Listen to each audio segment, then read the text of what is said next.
Stavros Yanuka, and I am the Chief Executive of WISE. It's my pleasure to welcome you to this convening that we, WISE, are organizing in collaboration with Salzburg Global Seminar. It is indeed a great pleasure for us to be doing this. This is our first large-scale global public convening of 2021, and it builds off a very successful series that we hosted with our friends at Salzburg Global throughout 2020 under the title Education Disrupted, Education Reimagined.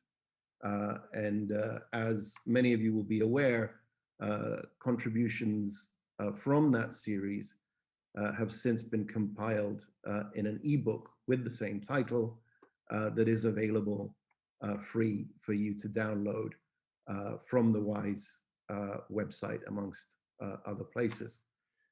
Now, as we begin the new year, at WISE, we are reflecting, not unlike many of you, I'm sure, on the difficulties of the past 12 months and exploring meaningful ways in which we can continue to contribute to the rebuilding effort that we are undertaking in the wake of the COVID-19 pandemic. You know, this has been said many times, but it's worth repeating that COVID has presented the world with the greatest crisis in living memory. Education, of course, has not been spared, so it is also the greatest education crisis in living memory. At the same time, over the past year, we also witnessed incredible innovation in education and elsewhere, as we witnessed teachers, leaders, students, and parents coming together with incredible resolve and resilience to adapt to an uncertain and ever-changing situation and to adopt new modes of learning. We also saw important and long overdue conversations at the global level surrounding the challenges and deficits within schools and education systems. And here at WISE, we were lucky to play host to a number of these discussions. What has emerged is an overwhelming consensus that learners from the world's most vulnerable communities have suffered and will continue to suffer the most. And this needs to change, clearly. There's also growing recognition that just as countries have come together to defy history and harness the full potential of science to create an effective vaccine against COVID-19 at great speed, the world is also in need of the same urgency, economic commitment, and political will to build back better our education systems and to ensure a brighter, more equitable future for the learners of today and tomorrow. With this, I'm very proud to announce that we have officially set the date for the WISE 2021 Global Summit, which will take place in Doha and virtually on December 8th and 9th, 2021. So please save the date, mark your calendars. Our theme this year, which will be announced shortly, will really focus on reclaiming the future through education. And as we do with every global summit and indeed every convening that we organize, we hope to bring together innovators, policymakers, educators, of course, and anyone and everyone who cares about education, bring them together from around the globe with purpose and urgency to tackle the current education challenges and to develop and promote concrete solutions. As we make progress in planning this year's summit, We will regularly keep you informed through our website and social media channels about ways in which you can get involved in WISE 2021. In closing, as we use this forum today to reflect on the past year and think about how we can together better navigate a future of continued uncertainty, I ask you to consider this key question. Will the COVID-19 generation, as many are calling today's youth, be one of lost potential? Will the youth of today matriculate in a world of missed opportunity and stifled growth? Or can they, like the generations that emerged from past crises, will this be a generation that defies expectations and reshapes our world for the better? And an important follow-up question to that would be, what can we as a global education community do to make sure that it is, in fact, the latter that takes place and that we do not lose this generation? I think we all hold out strong hope that we can do this, that we can reimagine education and put that at the center of our new reality. Now, please enjoy today's event and the amazing lineup of speakers and discussions that we have planned for you. And with that, it's my pleasure to cede the mic to Dominic Register from our partner institution, Salzburg Global Seminar, who will walk you through the structure and themes of today's proceedings. Dominic, over to you. Thank you, Stavros. And it's exciting to have the dates for the 2021 WISE Summit. The idea of convening in person is really beguiling at the moment. I mean, convening in person offers all sorts of opportunities and is a completely different kind of experience to the sort of online conference that we've all become so much more used to over the last 12 months. However, one of the significant advantages of online events is, of course, the greater opportunity or equity of opportunity around participation and the chance to engage with many, many more people. And that's been a fantastic feature, I think, of our partnership over the last 12 to 15 months. The 3 online conferences that Stavros talked about in the Disrupted Education Reimagined series last year, and then the ebook launch that we held during the UN General Assembly, had a total audience of around 20,000 participants. And the ebook, which many of the speakers across the 3 parts of the conference last year contributed to, has been downloaded more than 14,000 times. If you haven't already downloaded it, there are some really brilliant essays in there, and I would recommend it unhesitatingly. We know that the topic, this idea of exploring education disrupted and education reimagined, resonates with a global audience. Across the 2020 series, and this is really clear in the ebook as well, I think there were 2 very dominant themes. There was a body of thinking around the importance of social and emotional learning in many of the responses to all of the different crises that different societies experienced last year. And then there was a common thread about the importance of outstanding leadership and many different manifestations or ideas of leadership. We wanted to run with that leadership idea in the series this year. So with that in mind, it gives me great pleasure to add my welcome to everyone joining today's event live or watching on demand at a later point.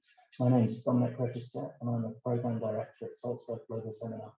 We're an independent, not-for-profit organisation founded in 1947 and based in Salzburg in Austria.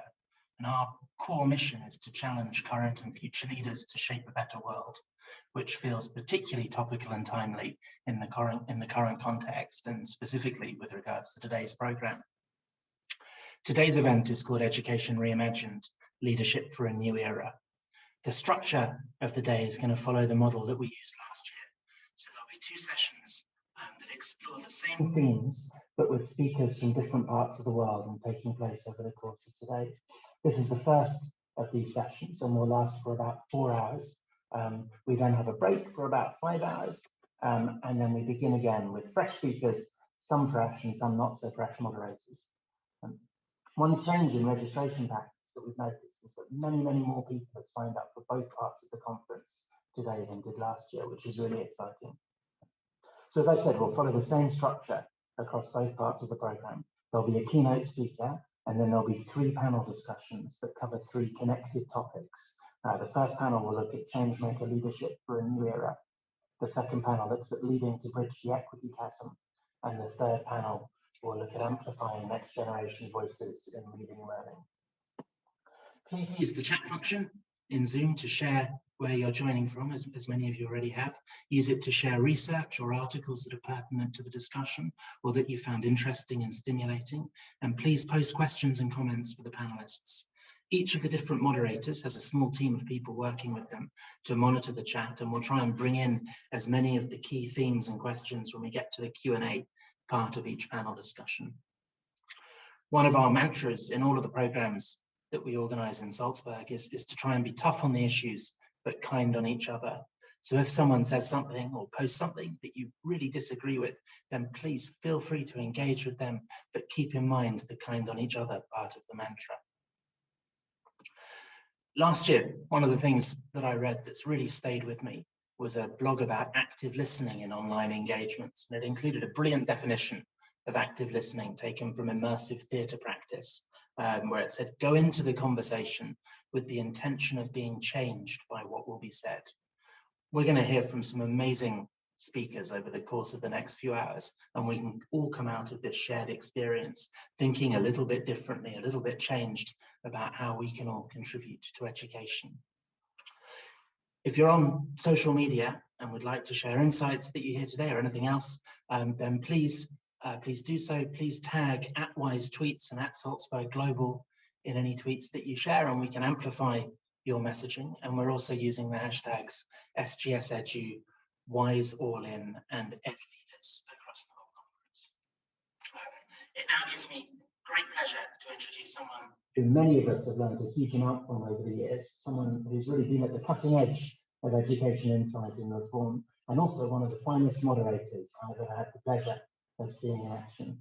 So I'd like to invite Tony Mackay to the stage. She's going to guide us through the first keynote and the panel that follows, and wish everyone who is joining us today a very happy and successful conference. Thank you.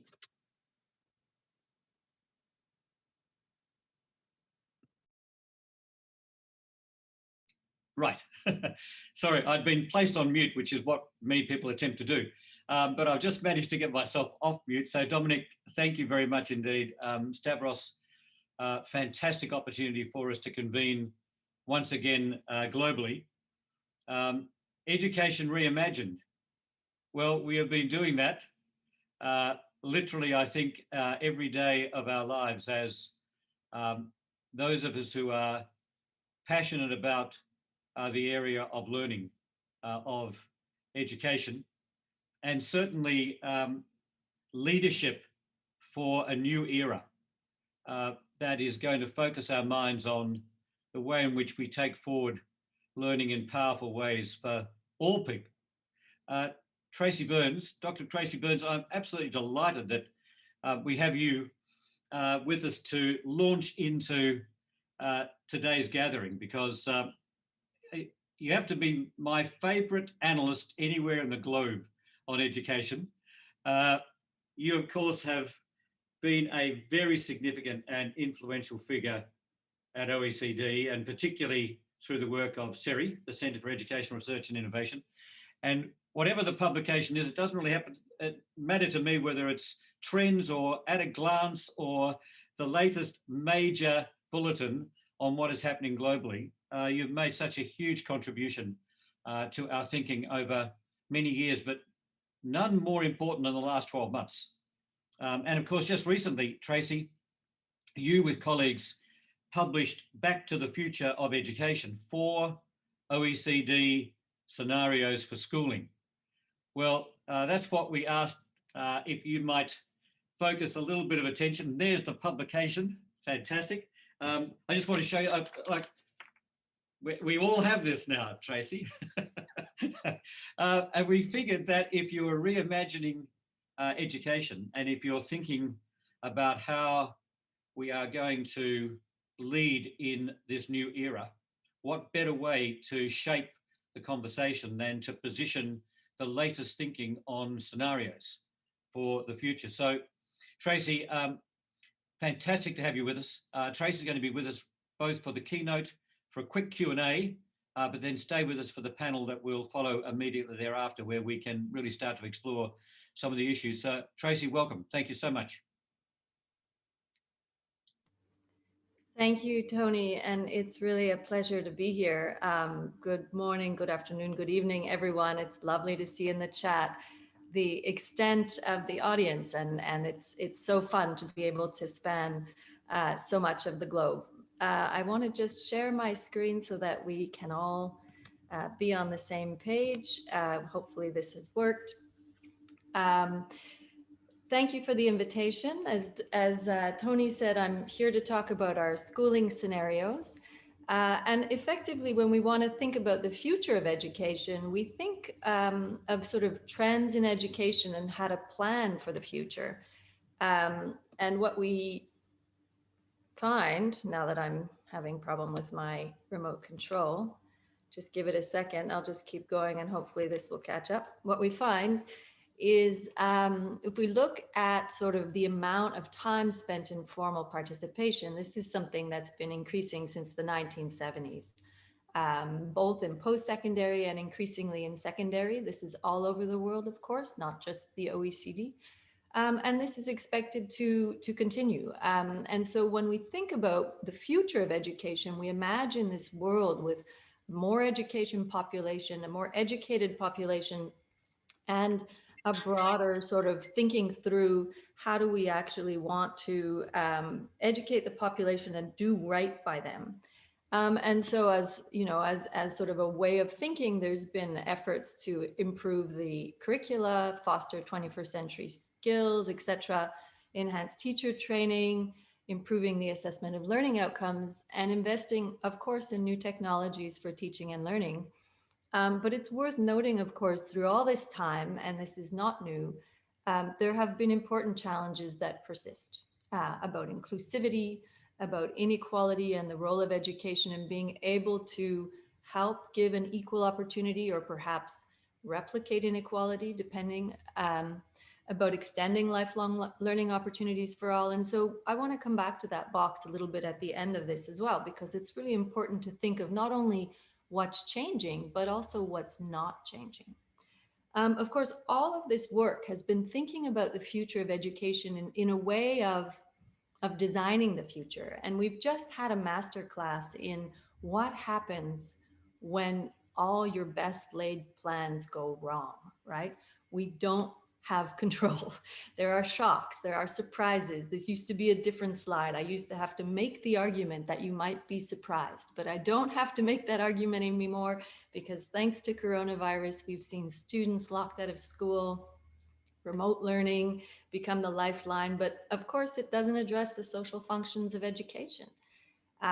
Worries and sort of the hope of digital resources, but then worries about whether or not they amplify inequality, and seeing teachers really needing just-in-time professional development, really thinking of the power of cognitive skills, but also social and emotional skills, and really harnessing all the amazing examples on the ground of innovative learning environments that are emerging.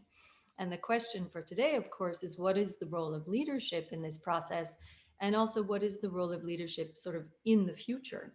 And one of the things I want to throw down as a bit of a challenge also to the panel is to sort of keep in mind this masterclass we've just had about shocks, because we're talking about pandemics, but this is something that we expect to continue, in fact, as the world becomes more uncertain, and we expect to have potentially more shocks as we move forward.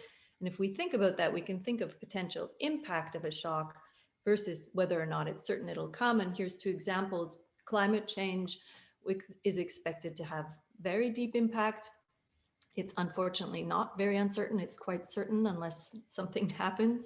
Whereas artificial intelligence is much more unknown. It can have a huge amount of impact, but it's also much less clear what will happen and when it will happen. And these, of course, are accompanied by many other potential shocks to the system, changes in demography, natural disasters, actual disruption of the internet. You know, these are varying in terms of certainty and both impact. And this is, as Tony said, some of the work we do with our trend shaping education work, which we've been doing for over 10 years, and thinking through sort of what that actually means for trends outside of education that will have an impact on education. And I'm really pleased to tell you, Tony, that we've got a new edition coming in January 2022. So stay tuned. There will be a new edition. And we can help us think through what this means, because the more that we work on this, the more we realize we have to prepare for multiple futures. And we have to admit not only that there are shocks and surprises, but of course we can also just be wrong. Here's a quote from 1911, a very senior French military leader, saying that airplanes are interesting toys, but of no military value. 4 years later, airplanes were sort of securing the espionage and sort of the counterintelligence and intelligence movement of the First World War. And so there's a humbleness towards working with the future that we can't forget either, and thinking through what can we control, but also what can't we control, and understanding, of course, that we can just be wrong. So using scenarios is a way to explore alternate futures, and it sort of helps us understand why it might be useful, explore what the different scenarios are and what they might look like, understand the implications of the different scenarios and what would happen, in, for example, to your education system, and also then taking strategic action. So what can be done? What can be done to help anticipate, to help future-proof, and of course, innovate. And so that leads us to our work on scenarios, which Tony's already plugged, and I've already waved the book around, the obligatory waving the book. These are the 4 scenarios. What I'll do with our time together is take you through each of the 4 as a way to sort of provide food for thought also to the panel. And I've sort of just very briefly going to outline each one and then ask some questions also about what it means for leadership. And I'd love to hear reflections and thoughts on what that actually means to the panel. So starting with the first scenario, it's called schooling extended. It's sort of an extension of the status quo. And this is what we would kind of expect at this point, which is that schooling, informal education continues to expand. This is secondary, elementary and secondary. We see more international collaboration and technological advances, of course, but the effective structures and processes remain. And each of the scenarios is divided upon sort of 4 organizational structures, which are goals and functions, governance and geopolitics, organizations and structures, and the teaching workforce. And here we have sort of just some observation about this first scenario, which is we still see education monopolies. Schools are still the key actors in socialization, but also qualification, care, and credentialing. So this is, the goals remain effectively the same. We see a lot more international collaboration. This is already, there are many signs of this now. More personalized teaching and learning as a function also of digital technologies. And sort of that allows freeing up space and time. And we see also a very important role for the teacher, although with new tasks and greater economies of scales as they evolve.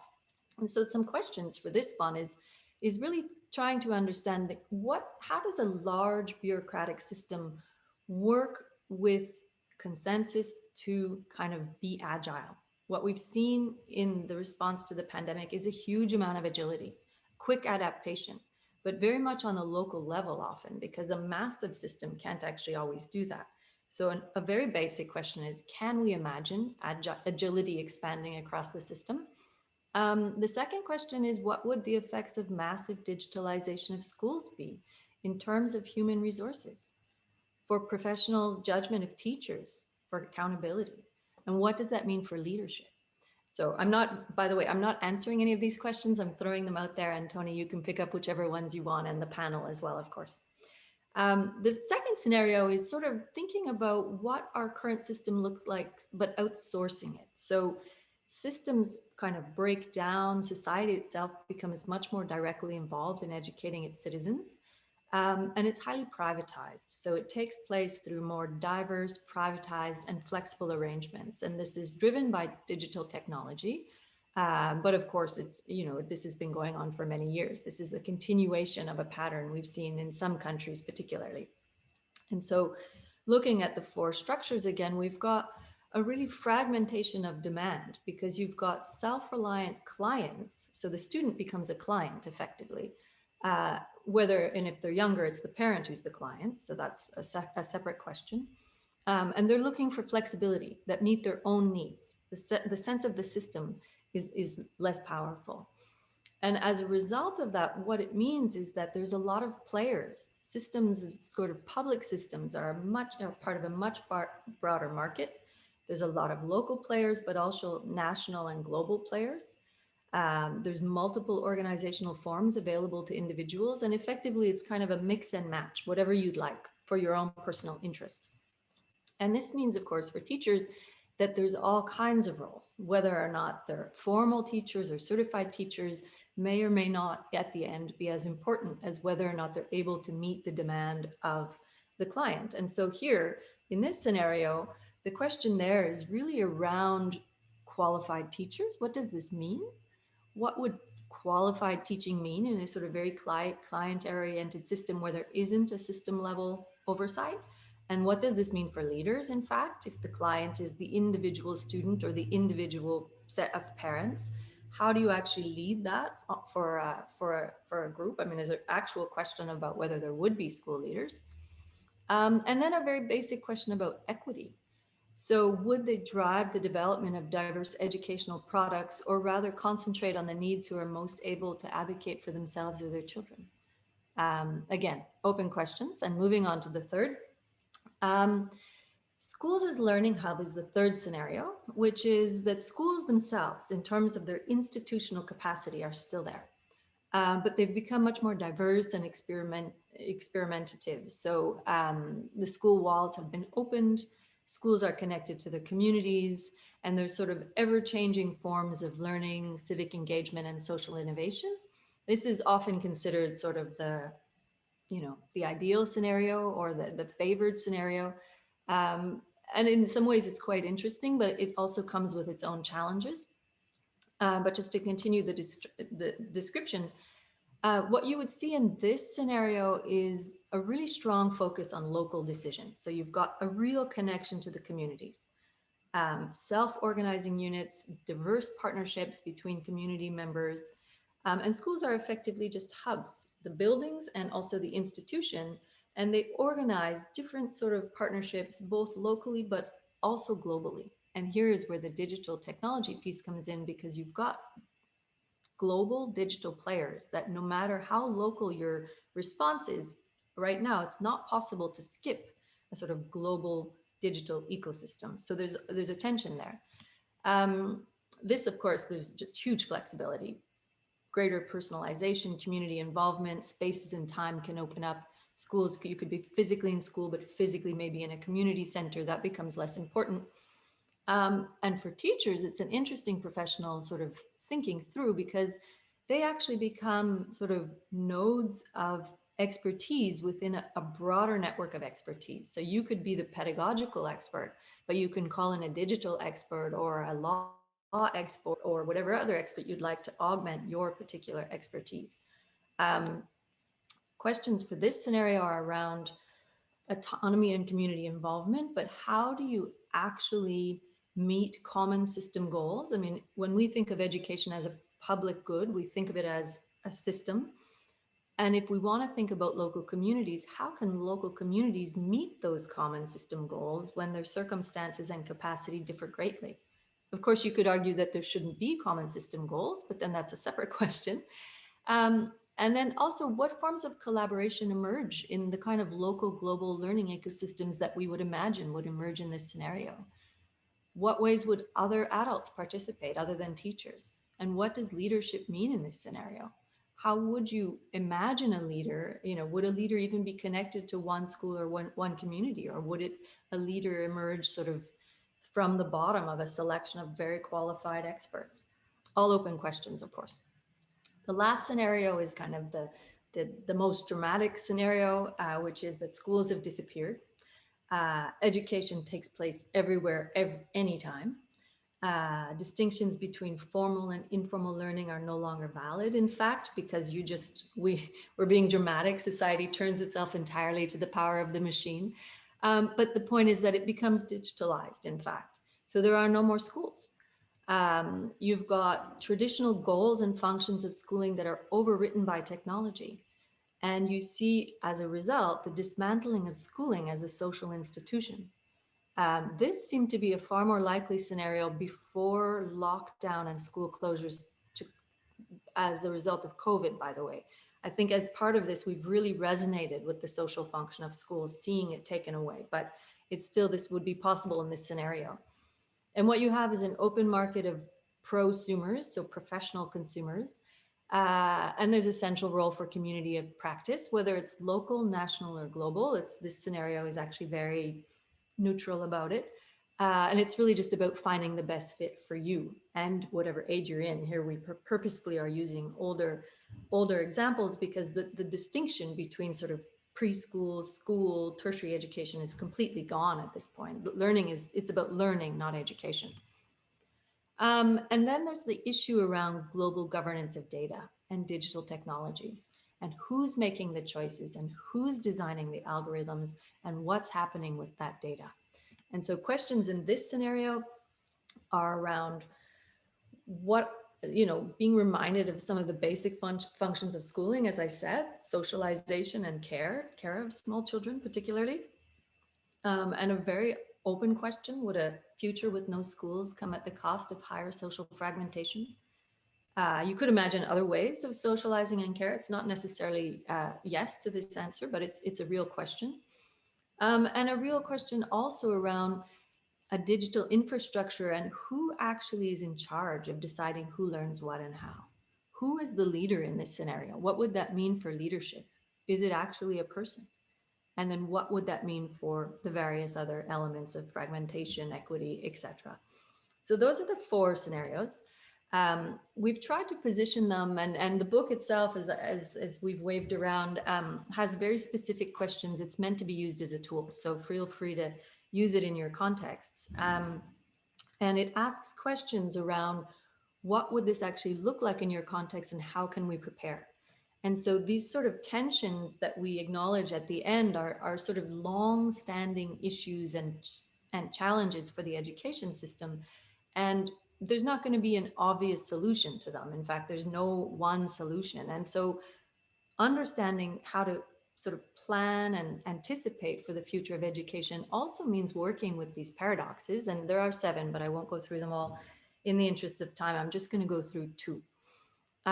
So one is innovation and risk avoidance. This is the old one, right?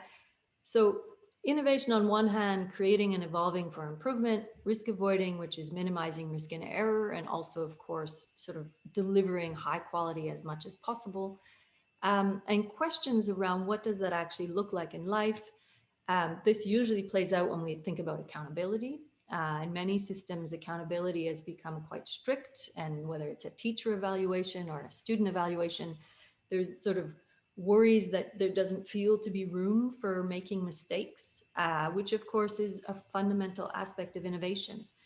And so while there's no answer, there's no magic solution to this tension, we sort of point out that you need to be really thoughtful about this, because if you're designing a teacher evaluation system or a set of student evaluations and you want creative students, for example, you need to understand what that means for taking risks and making mistakes, because these actually work against each other. And so understanding what doesn't work politically, taking risks, sort of opening up that space is actually incredibly difficult right now. And it's a high pressure world. And so how do we actually make this happen in real life if we really want innovation? If we really want these powerful change-making leaders, how do you actually see innovation working in this system? And the last one is this virtual face-to-face balance. So thinking of the virtual as, a lifeline in times of COVID, but also understanding how it can empower disadvantaged groups, enhance weak ties, support people, allow people to find others like them, even if there's no one in their immediate community. But then, of course, face-to-face, where we know the power of the physical. We've all been reminded of how much we miss hugs. And how do we actually balance that? I mean, we see this when we talk about teachers and how they struggled. We also see this about peer relationships. And the big question here, sort of in teacher effectiveness, is how do you actually develop an interesting hybrid environment, for example? Or how would blended learning actually work in practice? That's an obvious pedagogical question. There's a separate question, which is around sort of the functions of schooling. and which is that schools have traditionally been places where students encounter and experience people who are not like themselves. So whether they're from poorer families or richer families or just different, ethnic backgrounds, it's a place where you encounter difference, and schools, as one of their roles, is meant to sort of bring people together and encourage interaction, tolerance, learning of others, etc. In a virtual environment with algorithms and sort of sorting mechanisms that put us together as like-minded groups, which is a power for, reinforcing disadvantaged groups, how do you actually imagine meeting and working with people who are very unlike yourself? And this is a fundamental tension that I also think we need to discuss. So I'll end there. Thank you so much for your attention, and I'm looking forward to questions and comments and also being part of this really exciting panel. Thanks. Brilliant. Thank you, Tracy, so much. I'm going to bring the panel in just a moment, but just before I do, there's been a series of responses on the chat, and I just want to try and pick up on a couple of them to help frame the conversation we're going to have. The question about scenarios always poses the challenge of ultimately your preferred. I mean, when you think about futures work, you go through the exercise of trends and you go through the exercise of developing scenarios as you have. And then there's the question about, well, hold on, let me have a bit of a look here. Schools as learning hubs, as you say, Now, inevitably, people are saying this is going to be a hybrid, that all of these forces are at play. And I don't want to immediately go to some kind of, preferred future, but what's your own reaction to the forces that are operating? I look at, for example, the variable around governance and geopolitics. And you wrote a brilliant report a couple of years ago about governing in complex systems. There's a real sense in which government, local, state, national, regional, right, is going to be a big player in this. So what's your feeling about the kind of hybrid nature of what might emerge here, given all of the forces at work? Yeah, I think, well, I'm actually going to challenge you also about jumping immediately to an assumption that we would end up with a hybrid model. It might be right, but I'll push back at that a little bit just to start, because I think one of the things that's been clear, and you can see that from the very first graph I showed about sort of participation in formal education. I mean, these scenarios are updates of scenarios that were published in 2001. Many of those observations were already available in the 1970s, right? People have been sort of forecasting the decline of formal schooling for 50 years. And there's something, it might be inertia, it might be just that we really happen to like our current system or we haven't thought of anything better. But I actually think there's something very fundamental about the institution, including some of its traditional elements, that means that scenario is much more robust than we imagine. And so while there might be a hybrid that's emerging, I would not actually discount, and particularly there might be different answers for different regions or different countries. So in some countries, I actually see scenario one as the most likely scenario. While in others, scenario two, there's many countries that have really focused on sort of privatized schooling, and they would go much more naturally towards a scenario two. So I actually think that it's not at all clear. If we think of a future we want, then we might do a sort of scenario three with different hybrids of the other ones, but I'm not actually sure how realistic that is in this sort of 10-year time span. Okay, and just one other question that's emerging, I think is stimulated by your opening comments, namely, we now know what a pandemic is. Actually, we probably know what multiple pandemics are. We might not just use the word pandemic for climate change or levels of inequity or resource depletion, right? But I mean, whichever way you go, we are now living with multiple pandemics.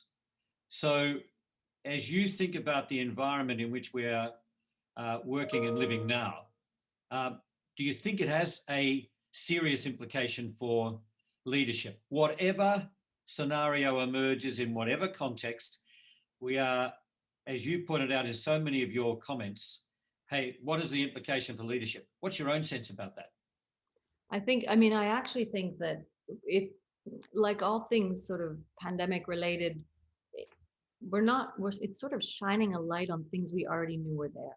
Right? It's not actually that new. It's just sort of reminding us that, hey, it's actually really important. We can't forget the equity piece, because it turns out that it becomes really, really visible when you shine a light on it.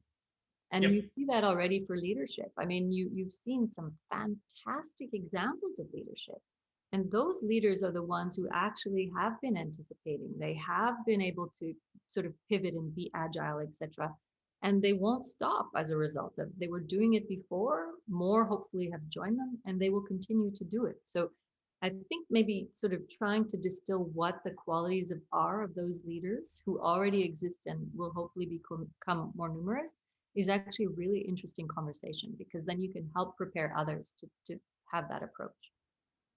Well, Education Disrupted, Education Reimagined, the series that obviously many of us participated in throughout the last 12 months, and it led to the most remarkable collection of papers and ideas and exchanges. So, I mean, we're indebted to WISE and Salzburg Global Institute for bringing all of that. But here we are at the beginning of 21 with a real opportunity of hopefully being authors of our own destiny, Tracy. So I'm gonna ask if we can come together as a panel with people who, in their respective places, have very much been those who have been leading work in their geographies. And I'm going to ask each of our colleagues, just in the space of a minute or so, to introduce themselves the way they would like to be introduced. And if they do so in a way that just identifies where they are, their geography, their orientation in terms of the nature of their work, so we get a bit of a sense of the person who's going to be contributing to the panel conversation. So I'm going to ask if Linda Kaiser would begin. Linda, could you just introduce yourself and model for us how you do it, would you? I highly recommend starting with unmute. Good. So I'm Linda Kaiser. I work at UBC in Vancouver, and I also work with the network of schools with my colleague, Judy Halbert. We're working on the traditional unceded land of the Tsleil-Waututh, Squamish, and Musqueam peoples, and that's very important to us in our territory of British Columbia to honor and recognize the people who've been stewards of land for since time immemorial. My orientation is towards developing leaders as system thinkers and developing networkers as people who remove inequities and racism. Wonderful. Linda, thank you so much. Judy Halbert, would you come in? Figured out that unmute thing too. So Yep. Thank you, Tony. So clearly I'm from British Columbia as well, and I work with Linda, and I think the two major focus areas for me are on how networks can create system change through collaboration and inquiry with a real focus on equity. Our major goal with our networks is every learner crossing the stage with dignity, purpose, and options. And that is a goal that is really held dear. We now have networks with schools across 4 continents. So it's started small, but it's got a big scope. The focus of our leadership work has been to develop leaders at the school and district levels with the mindsets, the perspectives, the knowledge and the connections that will help them create cultures of inquiry at every level of the system. Thank you very much, Judy. And Rosie Connor, welcome. Wonderful to have you with us. Could you likewise do a brief intro? Absolutely. So hello, everybody from Sydney, Australia. I'm Rosie Connor. I'm Director globally of BTS Spark. So BTS Spark is a not-for-profit coaching practice that specialises in supporting and developing education leaders. We have coaches across 37 countries, and we've identified 33 different leadership mindsets that we know are crucial to great practice. And what's interesting is that different mindsets are really critical, either at different stages of school leadership careers or at different times in different contexts. And of course, the pandemic's been one huge, unique context where leaders have had to adapt, shift their mindsets. Brilliant. Thank you, Rosie. Well, you've already heard, colleagues, that this is a panel that's going to focus upon change maker leadership. So here we are, Education Reimagined, and we're talking about leadership in and for a new era. I want to just make it clear that we feel no difficulty in transgressing or trespassing on subsequent panels. Those that are going to focus upon equity and those that are going to focus on next generation voices will have no difficulty in making reference, as you've already heard, because clearly change maker leadership must address those huge issues that are confronting us. Whose voice? Who are going to be those that will influence the nature of our learning systems? You'd hope that actually learners will be a pretty significant power. And clearly we are in a situation where, as we've described it, we have equity chasms. And so many people have talked about, as we did last year, what COVID revealed if we were not as clear as we might have been. But we are going to focus upon implications for leadership. But just before we do that, let me do a first round with each of you. And picking up on Tracy's 4 scenarios, and obviously we've been influenced by this in the last few months. I'm starting to frame my thinking around futures in those terms. But if you had to identify what you see as being an emerging new era of education, an emerging new era of learning, how would you capture it? So Linda, have a first go at this in a couple of minutes. Can you give us your sense of what a new era of education might look like? Well, I'm going to give you my preferred future. It's you know, the education system with hubs, but the hubs are all farms. I think if you're going to talk about a new era, you've got to talk about global sustainability, and you've got to talk about, if you're going to talk about youth well-being and adult well-being, you have to talk about reconnecting with nature. And you know, we're fortunate in our country, you're fortunate in your country, that there's such a strong, vibrant Indigenous understanding of how to live with the natural world, how to be stewards of the land. So my argument would be the new era that we need. And actually, I believe that we're seeing this developing in British Columbia and in the Yukon, that schools are connected to their communities through their farms, through their gardens, through their adventure play outdoors. And Tony, when you said in a meeting a little while ago that you thought, you know, it was interesting and valuable that Singapore was perhaps post-pandemic going to have kids on computers at home for a day a week, I felt a collective gasp of horror in the virtual room, because I think a lot of British Columbians, educators and young people themselves, would vote for, you know, a day in nature, reconnecting ourselves to something that we've lost and something that's in danger, and that if we don't get right in this decade, where the other scenarios won't matter to the same degree, because we will have lost the main plot, which is reversing the damage that's been done. So Linda, in that sense, therefore, when you think about a new era for education or learning, and I know we could have an entire panel about the distinction between those two, but I'll conflate them for ease. Yep. Yeah.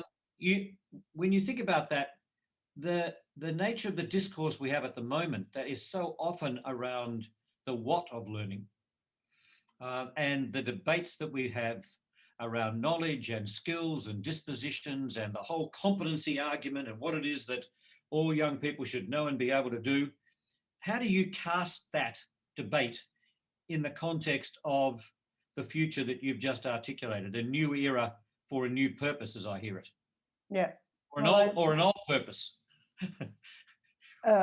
Both, that's right. You know, an ancient purpose to live in respectful relationships with the natural world, and a new purpose to restore our connections with the natural world for our own well-being, for our sanity, and to reverse the trends. And I mean, now politically, we have a better chance than we had a year ago. So why waste a second? Post-WISE, we should, from our perspective, all be working on this, whether it's starting with a walking curriculum or a day a week or a food forest model or whatever. But I can't imagine, and using our digital technology to connect the ideas so that we can move more rapidly, and using our student leadership models so that we can use thinking fast and slow strategies and inquiry strategies to deepen and speed up the work, but to do it with the purpose of reconnecting with the natural world.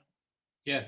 By the way, Tracy, can I just put you on notice at the end of this first round here, when I've heard from Rosie and Judy, I might just come back and say, do you want to create a fifth scenario or a sixth or a seventh? It'd be really interesting to see to what extent you feel like you've captured what might now be an ever-expanding view of futures, plural. But Rosie, have a go yourself at how you think about what is emerging, and I'll use the language, if we can, of a new era. Are you seeing a new era emerge? And you operate across multiple contexts and geographies. And if you are seeing it, what's its shape? Well, of course, the shape will inevitably be very different in different geographies. But what I see as a new era is this massive, once-in-a-lifetime opportunity to rethink the way that education is organized, the way we approach supporting school leaders. So I think a new era is really calling on new mindsets.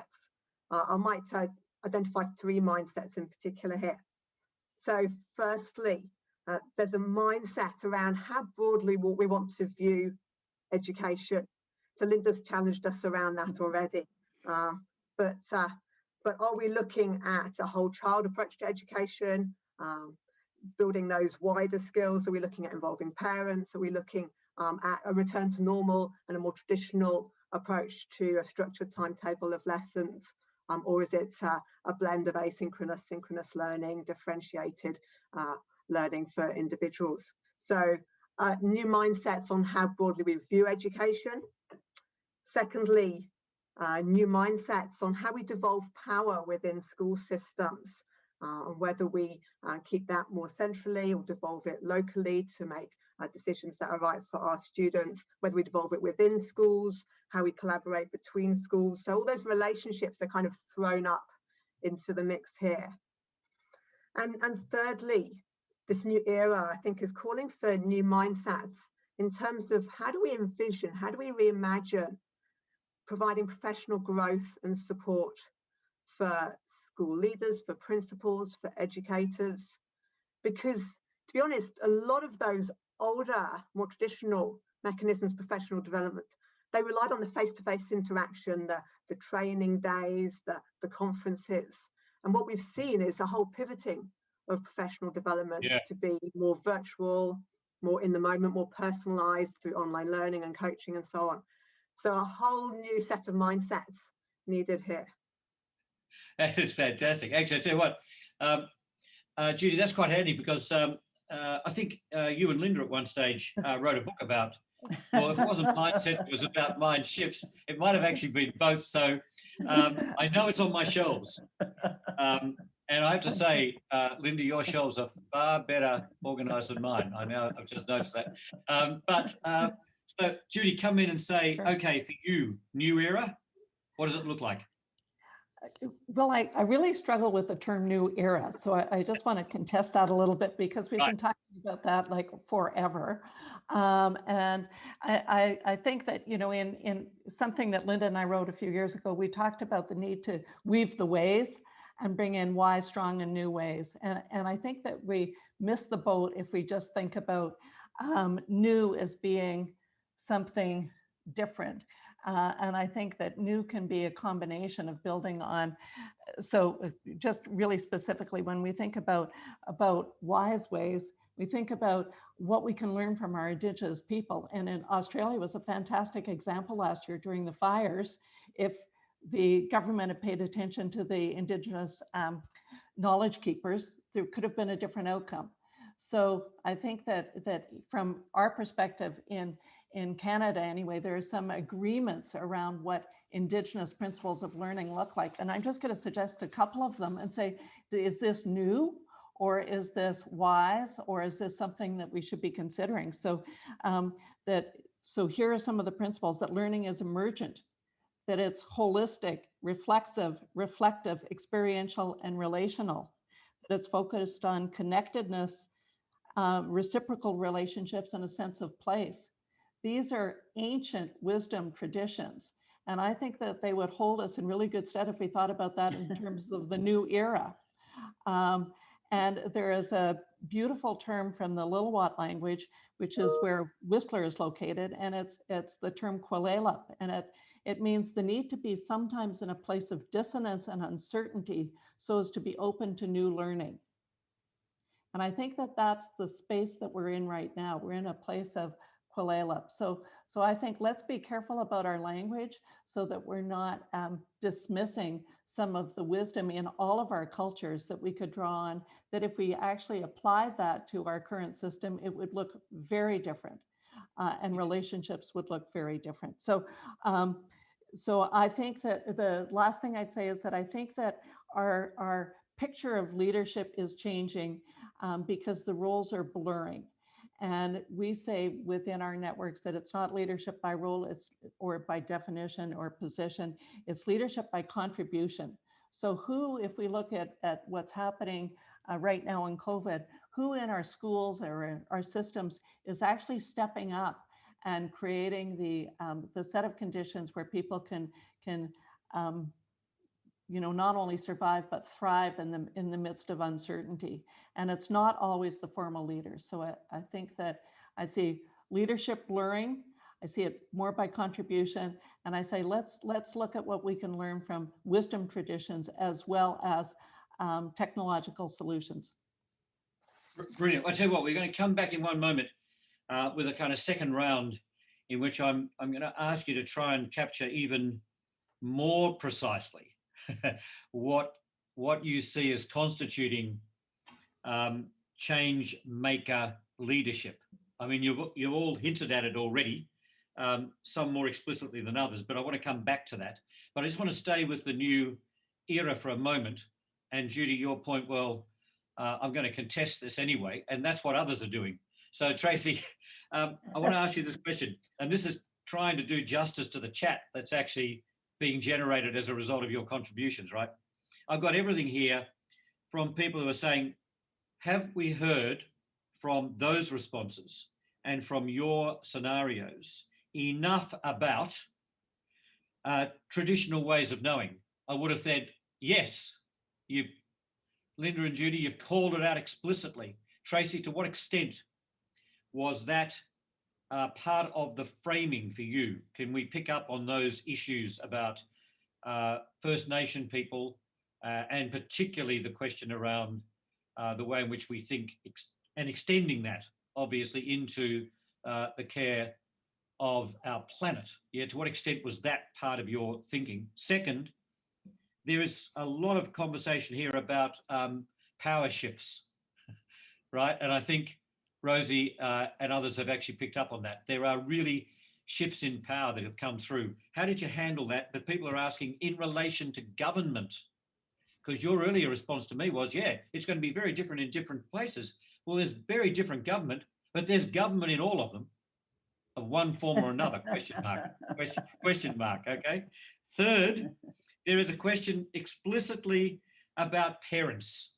To what extent are we really taking that into account? And obviously your scenario has prompted that. And finally, there's a lot of contributions about technology saying, are we really in a position where we know how to harness technology, and I mean harness, according to a couple of people here, for the advantage of learning, right? To support learning, not to substitute. Although I have to say there's a bit of a chat about gamification that seems to be emerging as a dominant activity. So Tracy, forgive me for loading all of that onto you, but forget any of that if you like. What are you hearing? How are you feeling about your 4 scenarios? How much time do I have, Tony? No, I think that the strength of the scenarios is that they were made to ask questions rather than answer them. And so sort of by pointing out, sort of by a systematic exploration of these sort of design principles, what is the future of teaching? What are the options for sort of global governance versus local governance? What does this mean for sort of the organization of space and time and place in a schooling situation? Those are very basic questions. And by asking questions of them, the strength of the scenario is in fact that it comes alive when it's used. So it's the user who puts the flesh on the bones. And so the user brings their own perspectives.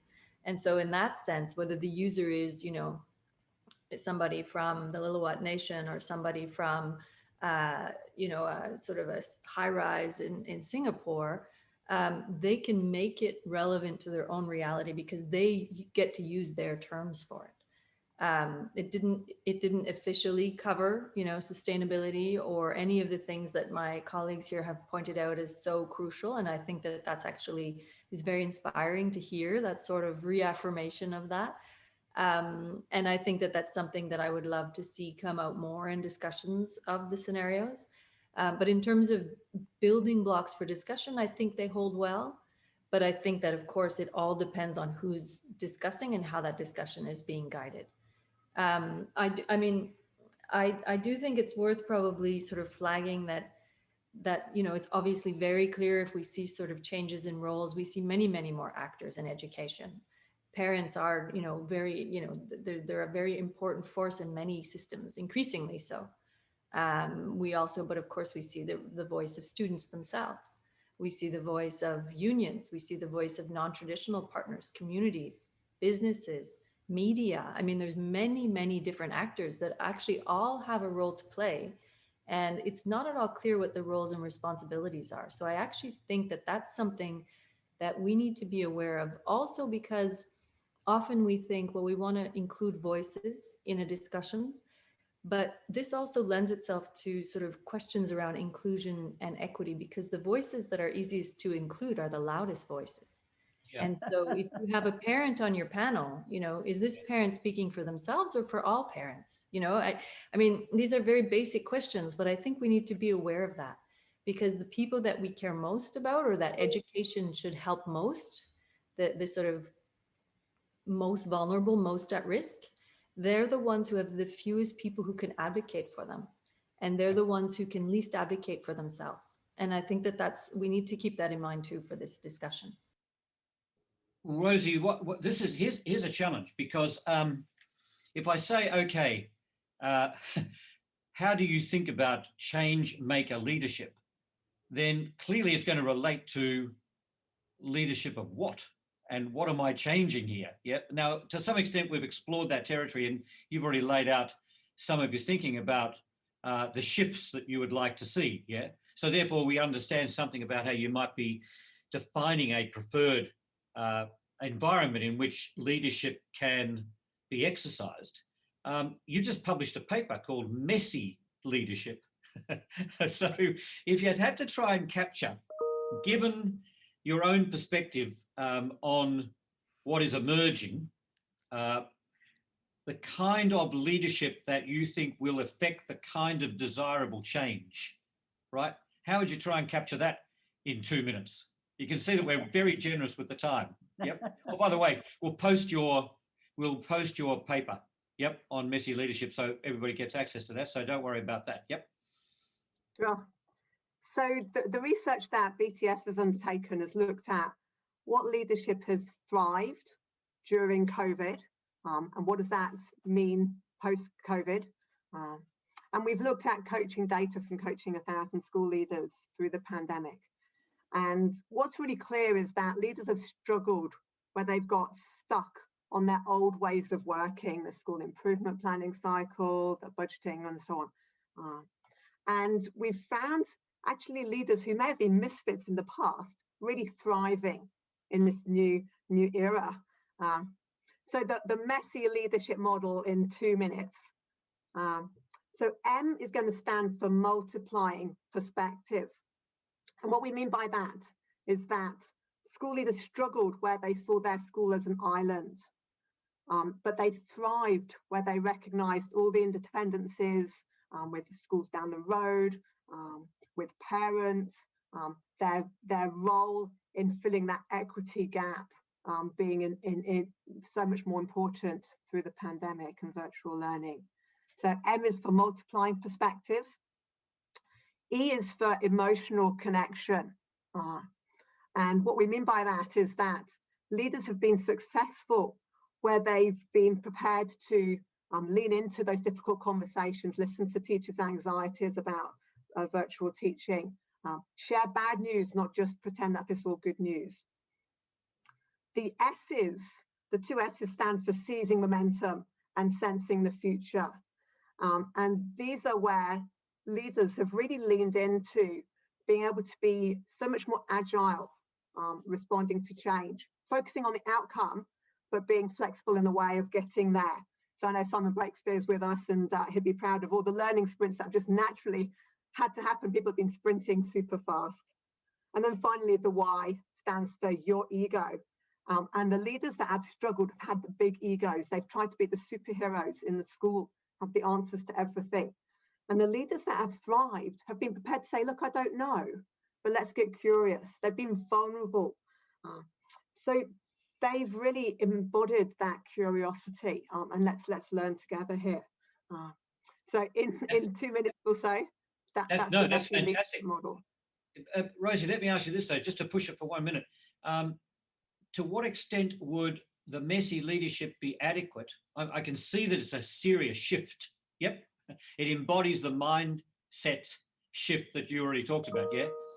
But if you think about some of Tracy's scenarios, will it be adequate where we might be thinking about, and I take Tracy's point about don't immediately rush to hybrids, but you know, if there's less institutional structure, if you need to be able to operate in much more fluid ways, if there's hub activity and learn as you go activity, to what extent are the leadership dispositions and behaviours that you're talking about equally relevant and applicable to that kind of learning environment?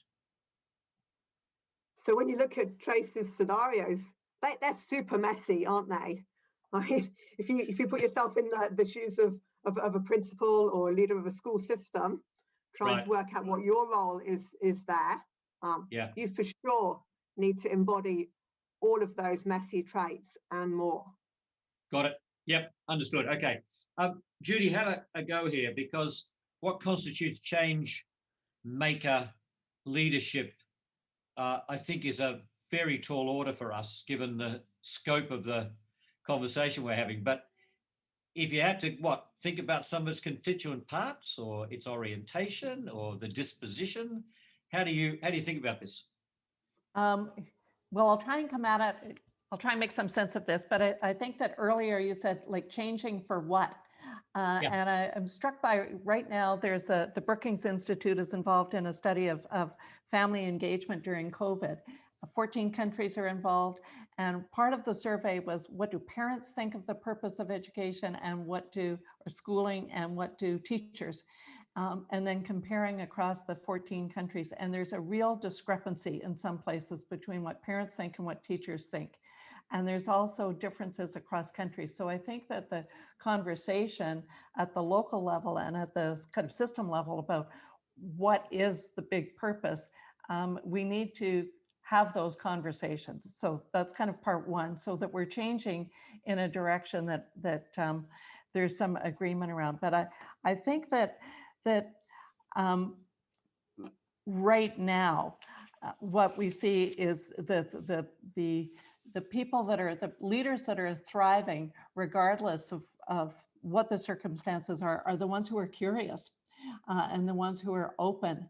And excuse me, there was a quote this morning on a calm meditation app that I'm doing that I thought, well, this just really makes such sense. And it's called, the term is Shoshin. And it's a term from Zen Buddhism that means approaching everything with a beginner's mind. And it's summed up by the sentence, in the beginner's mind, there are many possibilities. In the expert mind, there are few. If we approach things with the beginner's mind, we're open to possibilities. If we approach it with the expert mind, we think we have the answers and we're limited in our thinking.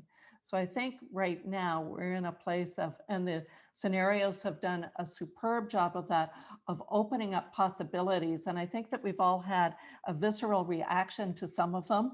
I really appreciate the comments around gamification in the chat and the questions around that, the questions around technology. So I think change maker leadership is really being curious right now and really getting back to asking the big questions about purpose. And I also just want to come behind Tracy's comment around who are we listening to and whose voices are heard and whose voices are dominant. And a recent book by Shane Safira in the US called The Listening Leader is just perfectly timely right now to give us some tools on how do we listen to different groups and how do we use listening as a very intentional tool to open up our thinking around the scenarios. Judy, just on that very point about voices, the chat's making it clear that we better make sure we're listening to many voices. And I was just thinking about your earlier reference to your network activity, which crosses geographic boundaries, north and south. People are making it very clear here. We better make sure this is a proper global conversation, right? And so therefore, I'm getting arguments to say, yeah, we are working in networks where we are exploring much more the ambiguity, the complexity. We're bringing, as you say, a mindset of curiosity. I think it might have been Rosie who said before, you better bring a bit of humility to this exercise, yeah? So say a word about the network activity across multiple jurisdictions that you would say is supportive of the kind of leadership that you think is going to help us in this new era. I think that what has, one of the reasons that the network has been sustained, like we're now into 22 years, is that it's voluntary and that people are attracted by the purpose as opposed to being incented for other reasons. So, you know, I really think that networks can't be controlled, managed, or directed. They can be nurtured, supported, and sustained, and they can be, and they need to be treated with care. I think fundamental to our network is starting with the learners. So we have three big questions: is what's going on for our learners, and how do we know, and why does it matter? And if we don't listen to the learners, we make all kinds of wild assumptions. And we have found it's just been incredibly moving when educators actually stop, slow down, and listen to what the learners have to say. And we always get the questions, well, you know, how old do they have to be to do it? Well, 4-year-olds can provide really powerful questions about learning. So that's kind of a link for us across all the networks, is that we start with the learners and we stick with them throughout the whole inquiry cycle. The other thing is that having a shared framework helps unite so that people are talking the same language, whether we're in China or Australia or in Barcelona. A common framework, shared language, and a common purpose really helps strengthen the work of the network. Yeah. So that kind of, how can I put this, Linda? I know people talk about the importance of so-called distributed leadership, but this is much more about collective leadership. And if I hear the language that Judy's used around emergent, experiential, relational, it just strikes me that the language you'd use to describe a leader or leaders who are affecting change, right, for what we see as being desirable learning is a different kind of conversation. Like, how different is it, Linda? Yeah, I want to pick up, well, I want to pick up on, I'm glad you asked that, Tony, because misfits, I would say that almost what I tried to do to prepare mentally, Judy and I have worked with 1,000 graduate students in our province, so we've got lots of experience with working in that way, but we've also worked with 10,000 leaders in various kinds of programs in various places and in 10 jurisdictions around the world. So what I tried to do is think about the top 25, the ones who are making the biggest difference now that I've been able to see for myself. And what is it that they're doing? And a couple of things came up right away. They were all people who I'm sure at some point in their career were told they were too much, too intelligent, too caring, too listening oriented, too emotional, something. And they're the ones who the pandemic has provided a fabulous chance to show that they were right to be who they were all along. They're all uniquely kind of independent, but very collaborative. Their colleagues are leaning on them because they're doing such a superb job of leading. And just a couple of quick things that they've got. One, they've got a fantastic vocabulary. Like, yeah. One of them, she's very artistic. A lot of them are involved in the arts too, so they have this sustaining purpose in their own life. She has gone into, quite a difficult school, and it's a pandemic, and she has been using this phrase about how we have to work with young people who need us. And she said, we have to show them relentless kindness. Now, I've been in education for a long time, but I've never heard anybody put those two words together. And it's having a remarkable effect on the school and on the people in it. But the other thing is, these people all do have an ability, and many of them are trading on it. They know how to get collective curiosity. So they're curious themselves, but their ability to create a culture of curiosity is terrific. And they are also exemplary at the kind of deep listening that transforms people. I think a lot of them have had counseling, they've had, they do yoga. There's a lot of namastes in the, they've drawn other traditions, mindful traditions, so that they know who they are. It's a really great study, and it's very encouraging because I think their numbers are growing. And I think it's from that point of view, an exciting time, and they are filled with purpose and joy even. This is interesting, Tracy, that this conversation is teasing out what I at least would see as being pretty significant shifts in leadership. Let's be clear. The change in leadership has not escaped people's attention in relation to how countries, jurisdictions have responded to the pandemic. We have been told in countless arguments and papers and programs, have a look at where you've had success in relation to this challenge. And what you see is trust, is humility, is collective responsibility, right? Is community-based action. Like, whichever way you think about it, I'm trying to capture something around the nature of the leadership that we have seen demonstrated within this pandemic. Now, you ended every scenario with, what are the implications here for leadership? And they're very different. I think people were responding immediately. The chat was saying this, yeah. And everything that Rosie and Judy and Linda have just said suggests that we're talking about a paradigm shift in leadership, are we? Or is it still a question about context, orientation, purpose, stage in the kind of change agenda? I mean, how do we tackle this question about leadership, do you reckon? And how were you thinking about it as you constructed the scenarios?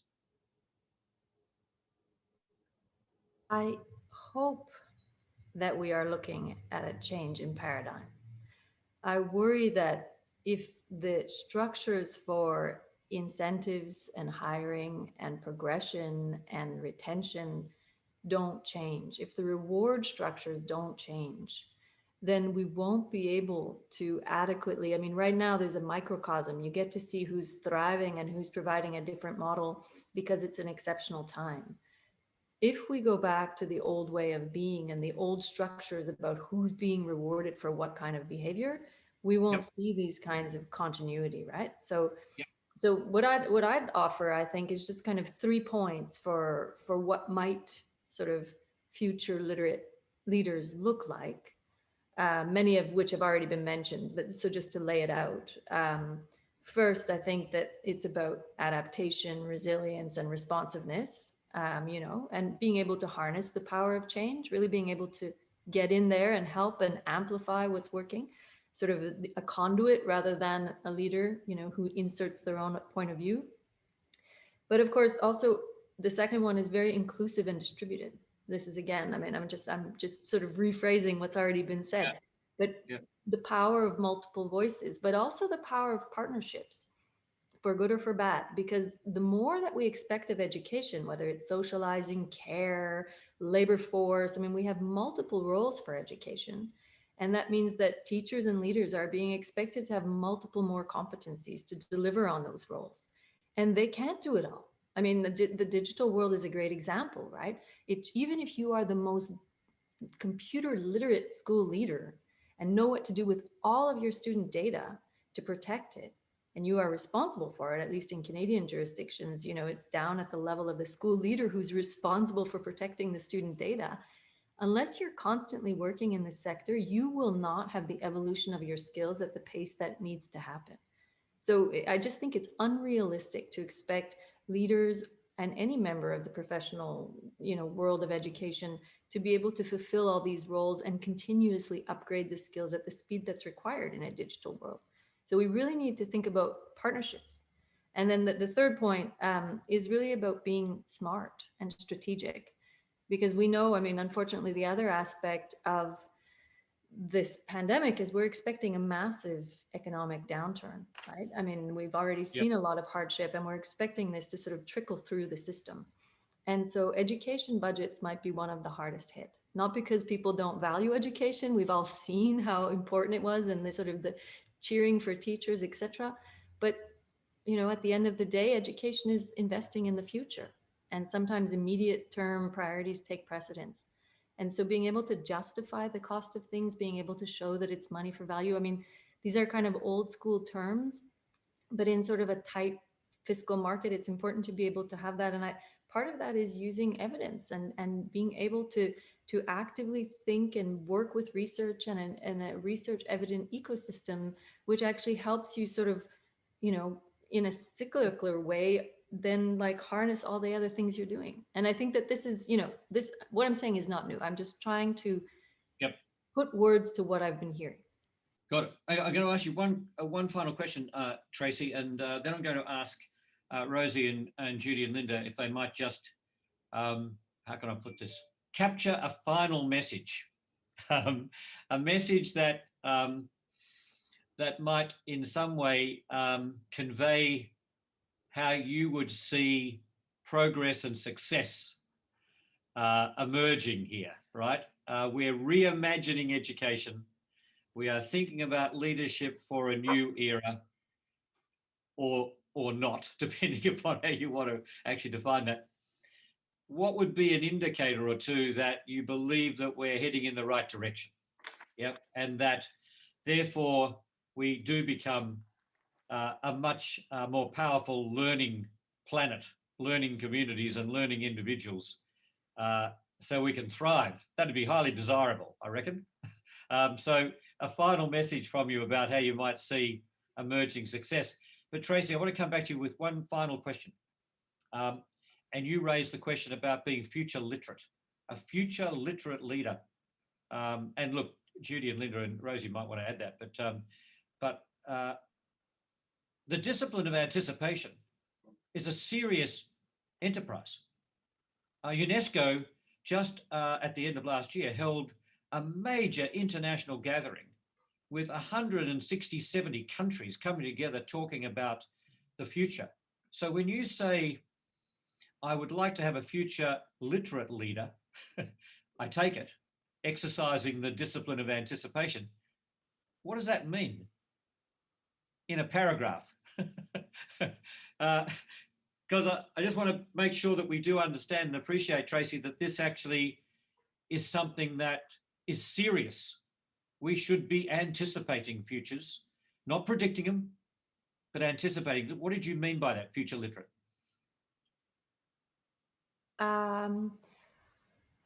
Well, I think it's the reality of where we are, actually, that we need to, as you said, anticipate and be sort of adaptive and responsive, but also resilient, you know, relentlessly kind. I love that. We need to keep sight of equity and sort of the purposes of education. We can't lose sight of that. Yep. But we also need to really be strategic, and that's about, you know, furthering evidence ecosystems and kind of really insisting on quality and really insisting on understanding not only whether something works or not, but when it works and how it works. So Yep. it's sort of like this, it's a positioning. And the other hope I would have is not just that leaders are future literate, but of course that teachers are and students are, and that they're Yeah. all operating in a system which is also future literate, because that's what we're all going to need going forward. Brilliant. I think the notion, it'd be highly desirable if people actually included in their list of competencies future literate. So, okay, Rosie, you've got like a minute and a bit. What's your final statement about, okay, in a few years' time? Okay, so I'm going to answer your question twice, Tony. So firstly, if we're talking about what change do we want to see, we've named some of these messy leadership traits. We want people to become leaders, to become more agile, more empowered and empowering, more resilient, more empathetic. These are all things that you can assess through leadership assessments, and you can develop and you can assess before and after. This is all very doable. So that's one answer to your question. How do we know we're getting there? Well, we can assess these leadership traits and measure them and see the progress. So the second answer is actually more interesting, because if you look at those traits, they're the same characteristics that we're trying to build amongst our students. When you look at something like the OECD Future of Education Skills 2030, the Learning Compass is saying that we want student agency, we want well-being, we want some of those transformative competencies. They're almost identical characteristics. And there's also really great research evidence that shows if leaders can model these traits in schools, then students are so much more likely to be able to adopt them for themselves. So that would be the second measure, is change in students. Superb. Thank you very much, Rosie. Okay, Linda. Yeah, same question. Same question. Okay, so passionate about sustainability and equity. One measure, and I think WISE could help with this, and so could all the rest of us with our networks. So could OECD and GILP, and we could ask right away, or a year from now, what have you learned from another jurisdiction that you've actually been able to apply in your own setting that's made it better? Because I think in BC, we have until recently been more of a closed environment, and we've opened up. And I think because we're involved in this Brookings work, we learned something from Botswana about how to help families with mathematics using simple technology that's extremely powerful, that would certainly help our schools. But first of all, they have to hear about it. And I think that there's a role for big organizations to say, you know what, here's the top 100, or, you know, whatever, like the 100. And I think the other thing quickly is just, I agree with Rosie, but I would say that right now we've got 15 young people in a high school that know how to do youth leadership really well around eliminating loneliness, eliminating racism, doing really important work. And they're trained and developed by an inquiry-oriented vice principal. And they know how to use tools, they know how to use the spiral of inquiry and the decision-making playbook that's based on thinking fast and slow. Those young leaders, 2 years from now, there needs to be thousands of those, hundreds of thousands, because they're going to be taking on the big issues in their early life. They already are. And they have all of the same strong qualities that I see in these, people who are kind of the supercharged change makers. They're just determined to get it done. And if there's a pandemic, they're still going to do it. Lovely. Thank you. And Judy, have the last word. Okay.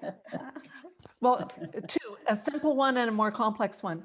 The simple one would be, an indicator would be that the faces of leadership will change to match the communities that we serve. So we need to see more people of color, more Indigenous leaders. We need to see more diversity in our leadership groups, however we define that. So that's one. The second is around student leadership, just building on what Linda said. It's not this token, let's have a student representative, but we want students' voices to be heard at every stage of the way through all of our processes. And the third, which is the more tricky one, is that I'd like more policymakers to understand the complexity of educational systems, so that the solutions that are being proposed at the policy level actually reflect the complexity of when you're dealing with people and processes and families and communities. It's much trickier than it is sometimes it seems on the surface. So kind of that understanding. And I really just want to draw on Helen Timperley's work around complexity when she says that complex problems require adaptive expertise. The only way for teachers to develop adaptive expertise is through collaborative inquiry. So more opportunities for deep collaboration around problems that are significant and important to practice will help us get there. So that's what I want to see. Superb. I love adaptive expertise, particularly when it's mixed with ethical decision making. So let me just say this in closing. Tracy, thank you for framing the reimagining and the emergence of a new era. But thank you all, and Judy and Rosie, Linda and Tracy, for then exploring what kind of leadership we will need in order to arrive at, and I'll go back to this now, Tracy, at least a desirable, if not finally a preferred future, but something that's taking us in the right direction. The great thing is that your framing and this panel, as I said at the start, have set up perfectly the next two panels.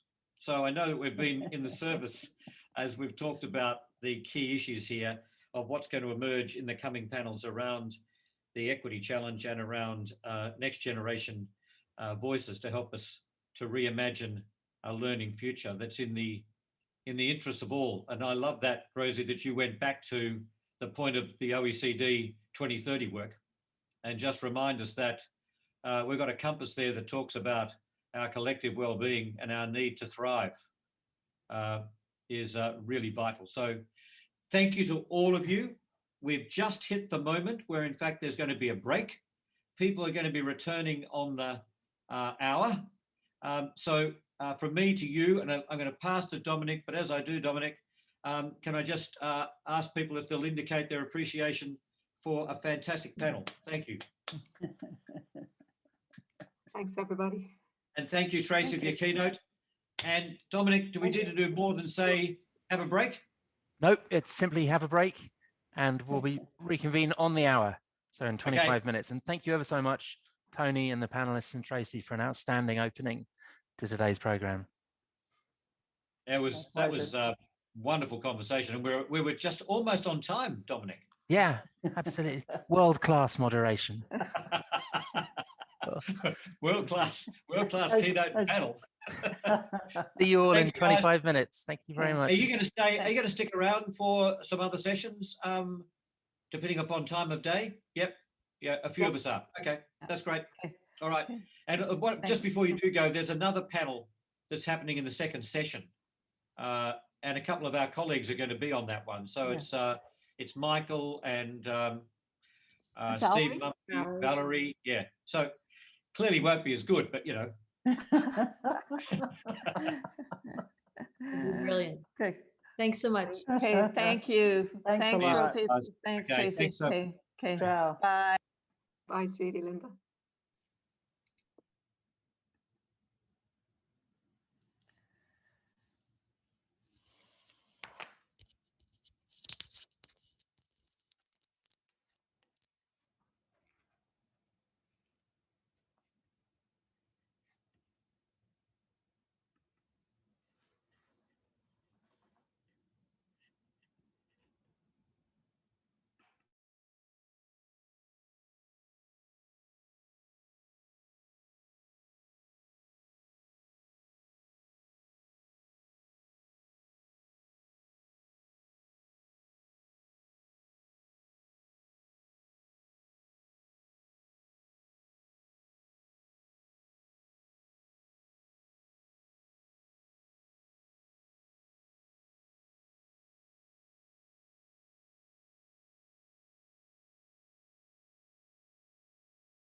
Hello, everyone, and welcome back. Thank you for rejoining us.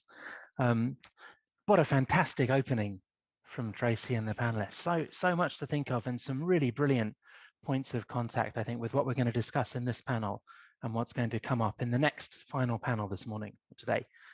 So our topic now is going to be on leading to bridge the equity chasm. I think one of the ideas which has come up on a number of occasions already today and was a big feature of last year's programs was the idea of 2020 as a year of convergent crises. It wasn't just the pandemic, although that was the one that was top of mind in many, many contexts, but there was also a kind of acceleration of awareness about the climate crisis and the increase in much greater experience of extreme climate events or extreme weather events. There was also the global increased coverage of the struggle for racial equity, spearheaded in many ways by the Black Lives Matter movement in the US. Again, obviously not a new crisis, but one that received more attention last year because of what was going on in the US. And then as the year progressed, the ways in which school closures and other education disruption caused by the pandemic shone a light on the learning crisis and the crisis around equity of outcomes, which again, not a new phenomenon at all and something that many people had been aware of, but something that began to receive more attention last year because of inequalities revealed by the corona crisis, by the pandemic. Looking forward, I think Tracy and others made this point brilliantly in the previous panel. There's also, it seems very, very probable that we are not yet over the worst of the disruption and chaos caused by the coronavirus pandemic, and whether it does trigger a global recession that then has impact on education budgets in many, many contexts, feels like a reasonable and realistic assessment, and something that many system leaders are already planning for, and something that will have impact on education equity in many different contexts. So these are all themes that I think our amazing group of panelists are going to explore in different ways and from their different contexts over the course of the next 45 minutes. It was really interesting, I thought, how in the closing remarks, Tracy talked about 3 qualities of future-ready leadership skills. So the idea of adaptability, resilience, and responsiveness. And I think they're all qualities that minority or marginalized populations or people who've been excluded from mainstream for a variety of different reasons embody and have had to develop to a greater degree than the mainstream. And I suspect that that's a topic which will come up in our discussion as well. The way this session is going to work is we're going to hear from the 4 panelists who will each introduce themselves and say a little bit about their context and the lens that they approach our leading to bridge the equity chasm topic on. So Barbara from New Zealand will speak first, then Miron, who's in Hong Kong, will give his take on the topic. We'll then hear from Jean-Pierre in Rwanda, and then Livia, who's just down the road in Innsbruck, here in Austria, will offer her opening insights, and we'll then move into a discussion between the 5 of us. As always, please feel free to make questions and comments in the chat, and we'll try to bring in as many of your points and observations as possible as our conversation evolves. So that's more than enough from me. And Barbara, I would love to hand the mic to you for your opening remarks, please.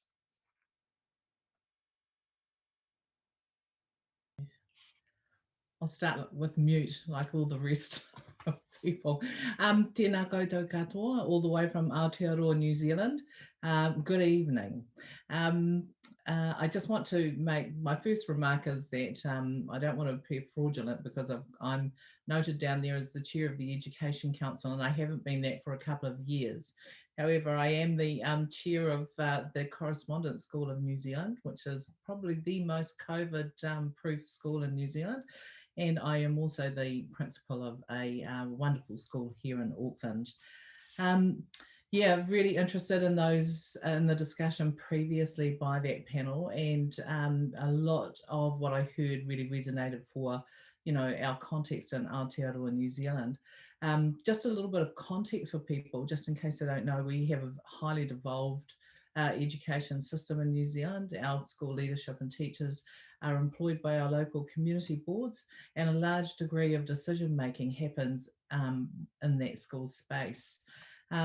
We also have a huge degree of diversity across our system, including an Indigenous or a kaupapa Māori schooling pathway.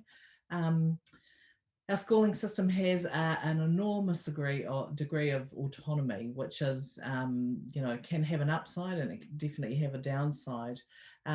We have a lot of success out of our schooling system, but the thing that we have is persistent inequity in our system, and particularly for our Māori and our Pacific learners.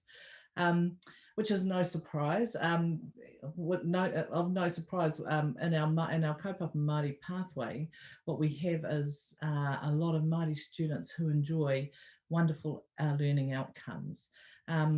So, that's no surprise to us, because we know that when we are culturally responsive in our approach to teaching and learning, kids will feel a degree of comfort, it will feel like them, they will thrive. So the challenge for us is to make sure, how do we make sure, the problem for us is that too many Māori kids aren't in kaupapa Māori pathways, they're in the mainstream system. So there is a challenge for the system as a whole to be able to ensure great outcomes for the kids who are most underserved in our system. So I guess that's what I'm going to look forward to sharing with you today, is about some of the developments of the things that are going to be a response, or the current responses to ways in which we are responding to strengthening a workforce to be able to better be culturally responsive to the children who need it the most. Barbara, fantastic. Thank you so much for setting that out, and really looking forward to learning more with you about the New Zealand approach, which has got some really unique characteristics, I think, that other countries and systems will be very interested in hearing more about. Miron, if we could turn to you with your perspectives from both Hong Kong and Bangladesh, if that's okay. Okay, so you can hear me, right? Okay, so good afternoon from Hong Kong. My name is Miron Bhumik. I'm currently working as an assistant professor at the Department of Education Policy and Leadership in the Education University of Hong Kong. I am originally from Bangladesh, as my friend and colleague Dominic just said. So, of course, first of all, I would like to thank you, WISE and Salzburg Global Seminar, for giving me this opportunity to talk about in this panel.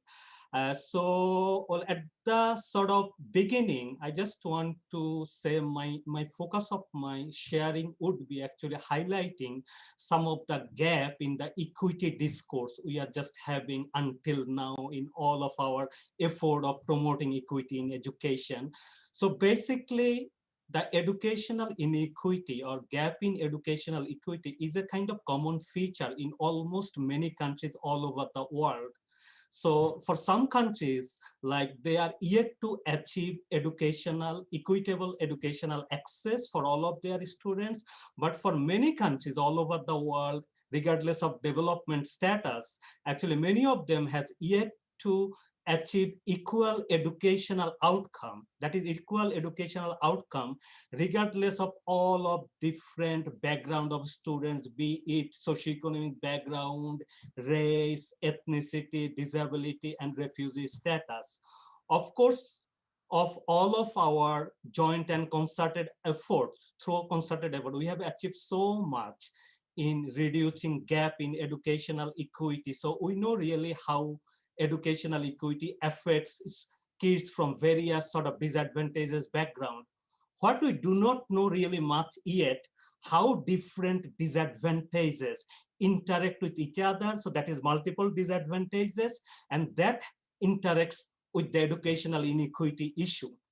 Coming to the COVID situation, of course, like there is a general consensus is like COVID situation is amplifying educational inequity. So that is true.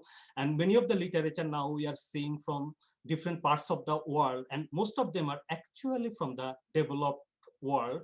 And even within those literature and discourse, we see kind of focus on the socio-economic or class-based analysis. But there are many things yet to see. So like kids from different other varieties of background or disadvantageous background, like ethnicity, racial, refugee, or disability. So we are not seeing at the moment much of the discourse around that area. So my take is really going to be sort of we need really more sort of deeper focus on that kind of context-based analysis, and to look at actually students from various backgrounds, just not only socioeconomic background, also from ethnicity, refugee status, class, and other things, and also taking an intersectionality approach in that analysis. So later I will actually give two examples, bringing one example, one case from Bangladesh and one case from Hong Kong to really make that point, why that kind of intersectionality approach and bringing different disadvantages together and context-specific analysis in a deeper way are really important in this educational equity or inequity in education discourse. So for now, I'm going to stop here, Dominic. Fantastic. Thank you very much, Ronan. I think that idea of multiple contexts is really interesting for our discussion. And we can think about that both, in terms of the student experience, but also from a leadership development perspective. So thank you for surfacing that early on in the conversation. Jean-Pierre, welcome. Lovely to see you. I hope you can hear us all okay. You're joining us from Rwanda. We'd love to bring you into the conversation now and hear your opening remarks, if that's okay. Yeah, thank you very much, Dominic, and thank you very much, panelists, for joining this panel. It's an opportunity. I hope you can hear me well. It's an opportunity to attend this panel where we can discuss issues around equity, specifically in education. So, as Dominic mentioned, my name is Jean-Pierre Mugiraneza from Rwanda.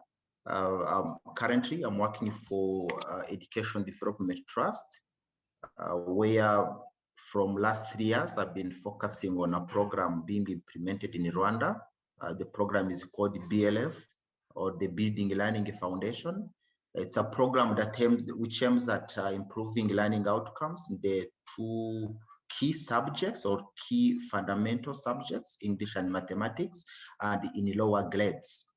So specifically, my role in the program has been that of supporting school leaders, system leaders, to ensure that schools are well led and accountable to parents and the community.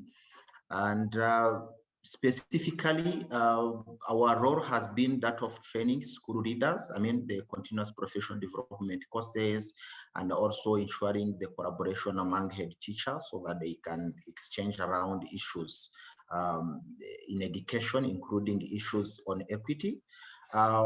Maybe for those who do not know Rwanda, maybe you will know Rwanda from its good position in achieving the gender parity, and that was in reference to the last World Economic Forum assessment. So Rwanda was doing well on that.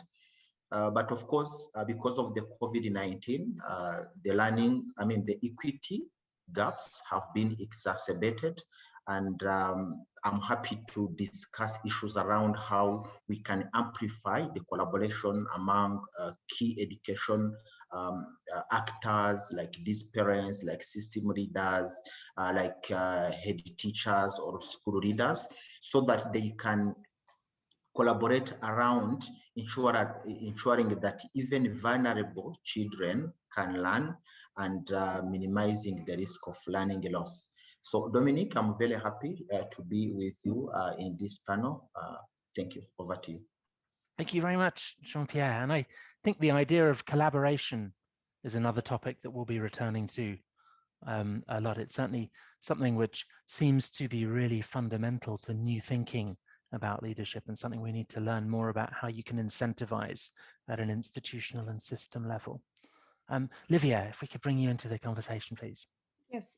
Good morning, everyone, and thank you very much for inviting me to this panel. I also followed the panel before, and I really, really liked the discussion, so I'm happy to share the thoughts with you. I'm Livia Yesa-Harasla. I'm from the University of Innsbruck, and I think I bring in two perspectives, because I'm not just a researcher, but also a teacher. And when we speak about crises, then in Austria, obviously, the pandemic is a big crisis, and we have a lot of effects by that.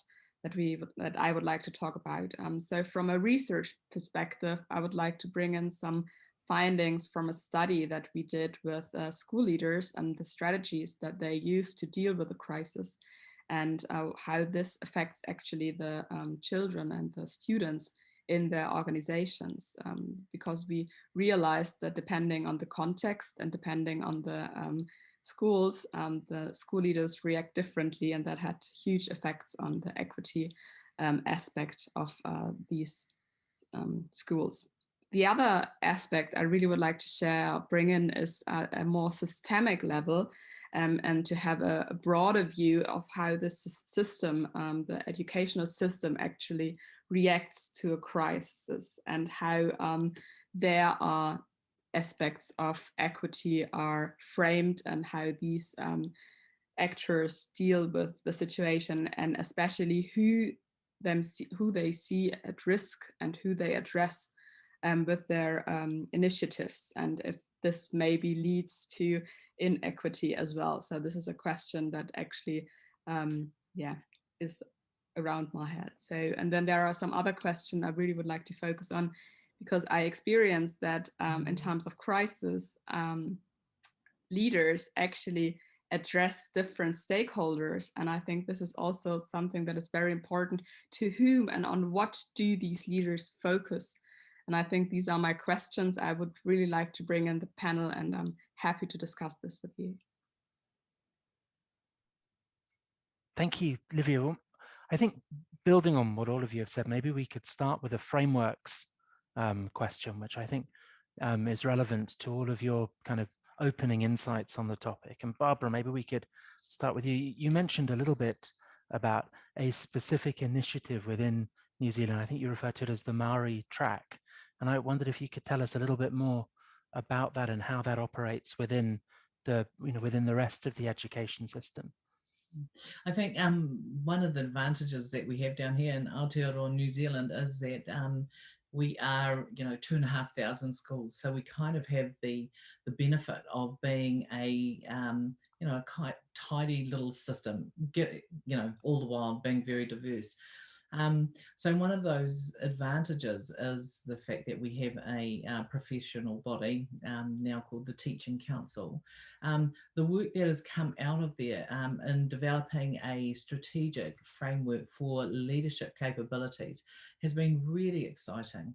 One of the things, and I was thinking about, I think it was Linda Halbert that talked about it in the first panel. She talked about that using Indigenous principles, and she said if we looked at things like reciprocity and things like that, that often the learnings from those can be good for the system. So Aotearoa, New Zealand, we're way down that track, and so what's really exciting is we are in the midst of setting up a leadership space. So rather than sort of returning to these sort of not old-fashioned, but more traditional ideas of a leadership centre, we're thinking about a leadership happening in different spaces where people can connect in lots of different ways. The leadership centre is anchored in a Māori concept called rauhuia. So right there, we have to start thinking differently. So the fact that you even have to say a different language if you're non-Māori to do that actually makes you start thinking a little bit differently than what traditionally has been the case. There's a lot of talking to people across the divide about, how it will come to pass, but it has a very strong, what we call Te Ao Māori, which is a Māori worldview, as the underpinning principle to it. Alongside that, we have, and I was really privileged to do a little shout out to my friend Tony McKay, to work with Tony on the Education Council a number of years ago. And in that space, one of the things that was developed for all teachers and all principals across our nation was what we called a leadership and capability framework. Now, it's a leadership capability framework that wouldn't work with any of the countries that you're all beaming in from, because it is absolutely bespoke to what it means to be a citizen in Aotearoa, a bicultural society. So, you know, the thing that it does that is really exciting is that it requires our profession of educators to be able to deliver in a way that is culturally responsive, that is respectful of the context in which we live. So, you know, one of our leadership capabilities talks about your ability to address the founding document of our nation, which is Te Tiriti o Waitangi, as part of your practice. So, you know, when you're starting to get into very bespoke requirements like that, it really provides well, I think what it does is it tips the balance of what cultural capital is, right? So, you know, what we you know, the struggle for us to address inequity is actually a lot of our kids go into schools where the cultural capital is not the capital of the organization that they go into. When we start designing frameworks that actually are anchored in a different framework, the balance shifts. And the challenge, of course, is breathing life into it, but actually you've got to start with the base. So pretty exciting for us to have frameworks by which we have to demonstrate competency in. You know, always the challenge is, you know, the way in which we do that and get some evenness about it. But I tell you, it is pretty exciting stuff down here in Aotearoa, New Zealand. Amazing, thank you. That idea of having, you know, the bicultural approach or bicultural identity front and center in the New Zealand identity is really interesting, I think, and something that other countries could learn from. Miron, does that resonate with the research that you've been doing in Hong Kong and the idea of intersectionality? Are you seeing a similar approach in Hong Kong, or where does the difference lie? For the intersectionality approach, it is kind of, I would say, evolving here in Hong Kong. Not really haven't been done much, but of course, many of those literatures are coming from English-speaking world. So, but I mean, more and more from like research and other places, what we are seeing, that's really kind of becoming an important area to tap on, really, you know, where in this, I mean, different contexts where this kind of work is not being done. So much of our work actually now, like ongoing work now, we are kind of like adopting this approach. So it's just not only like ethnicity or race is our one point of analysis. Actually, like we bring ethnicity, class, and other disadvantages markers together so that we can get a comprehensive perspective. So much of our work is now moving towards in that direction. Probably for the leadership framework that your question for this round, just like I want to share some of our sort of ongoing work that we are looking at, some inclusive leadership aspect. So basically that's like kind of the leadership that we are looking at to really deal with equity, educational equity stuff, right? And to address inequity and education. So again, many of those like frameworks are really sort of originated from like Western world or English speaking world. And oftentimes you will see many of those traits, you know, kind of common in those different frameworks. And many of these are actually coming from business or organizational management literature for obvious reasons, like in leadership in organizations. So things like, for example, commitment towards like equity, or like curiosity, or like the awareness about implicit bias, explicit bias, that kind of elements are really, really common. Also common is like how to, you know, manage the change. But what these kind of existing framework is not really, well, because most all of these frameworks actually came pre-pandemic situation. So there is sort of like lack of that particular element in this particular sort of framework. I would like to borrow something from my colleague, dear colleague, Alan Walker and Darren Bryant. Actually, Alan is, I think he's in the sort of audience list to the attendance list. So what he calls caring for others and caring for like own self. I think that is more and more important, really, being a leader in this particular time, because loads of conversation we can see now at this point, you know, talking about well-being of everyone, right? So I guess the teachers' well-being, our colleagues' well-being are really, really important to come into this conversation. But at the same time, the leader who is leading the whole process, he or she also have to care about himself or herself, right? So this caring aspect is really, really important, in addition to all the different elements and traits we know from that leadership framework.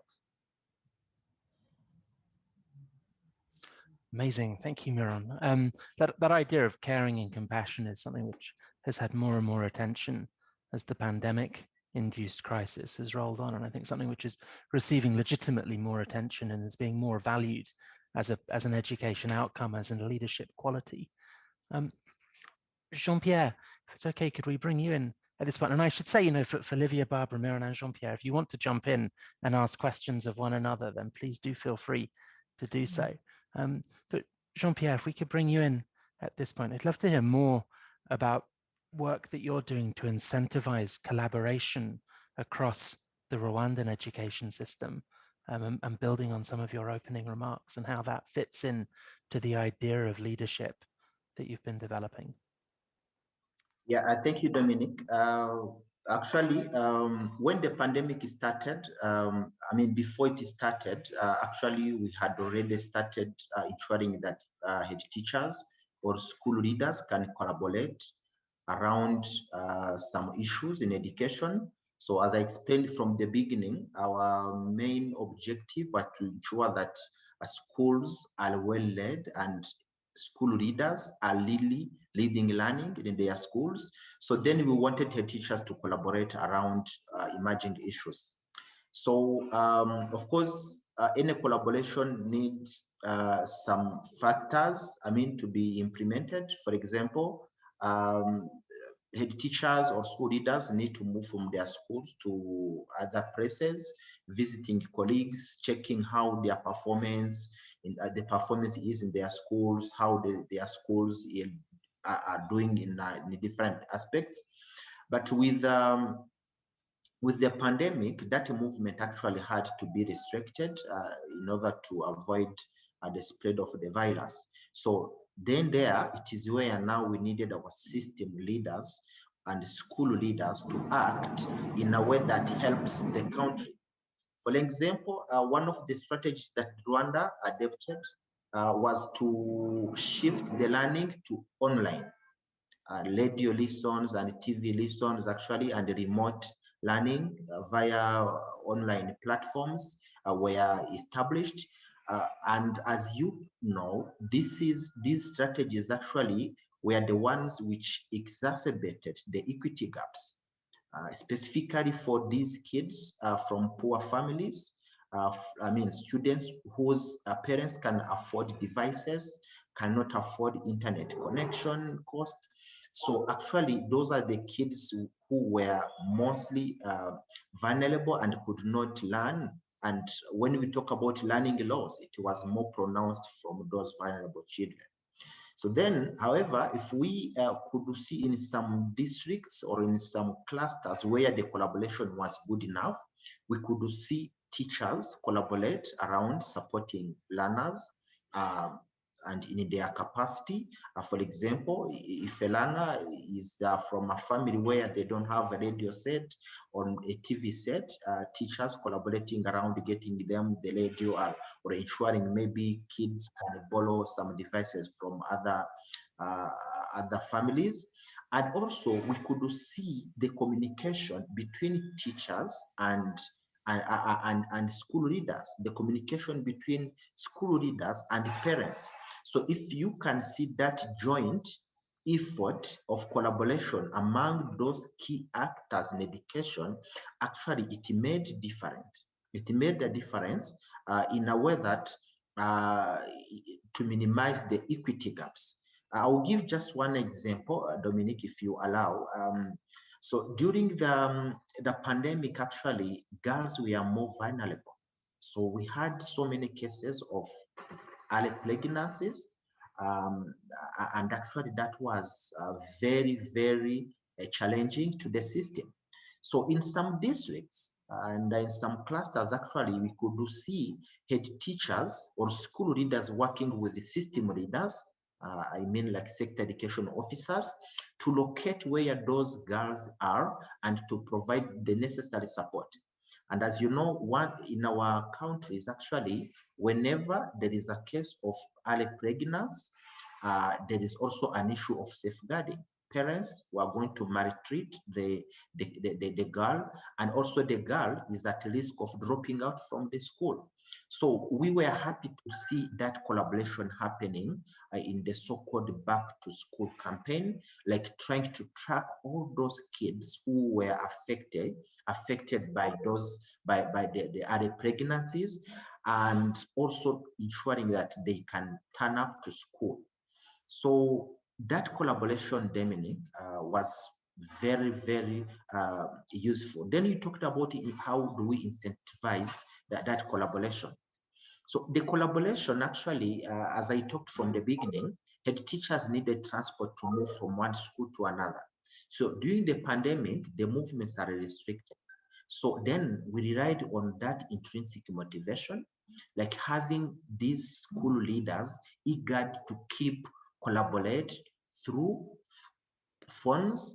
Some were able to establish WhatsApp groups, and others were talking through Teams, Microsoft Teams, and others were Zooming. Actually, that helped. And as a matter of evidence, actually, what we call professional learning communities of school leaders continued even in the lockdown. Head teachers could still meet virtually and harmonize their practices around supporting the home-based learning. So yeah, thank you, Dominic. Brilliant. Thank you, Jean-Pierre. I think two really interesting things I was hearing from you then. One about collaboration to support the most vulnerable or the people who need it most. And then secondly, about flexibility being a key hallmark of effective collaboration responses. And you used the example of multiple platforms.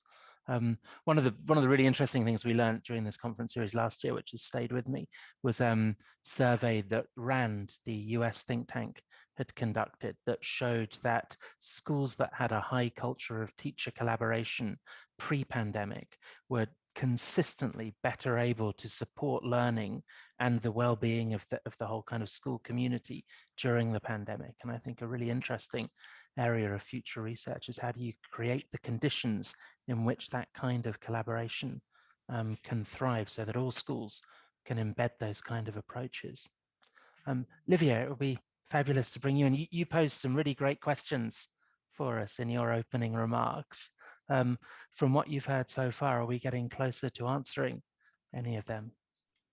Well, yeah, thank you very much. So a lot of things that you mentioned resonated with me while listening to you. So maybe it's a bit confused how I will address all these thoughts that I have, but I try to do it. So what resonates especially with me in the beginning, Dominic, when you mentioned what Tracy said before, the responsiveness people bring into other people in the system. And I think that is also linked directly to collaboration. So what we experienced in our system is that we have a very strong collaboration between the teachers within schools. So we recognize that the moment the pandemic started or the school closure started and the distance learning affected the teachers and the faculties, they worked intensively together. And this was a movement that we recognized in our country that actually never ever had that power before. So that is a very positive effect. On the other side, we realized that the external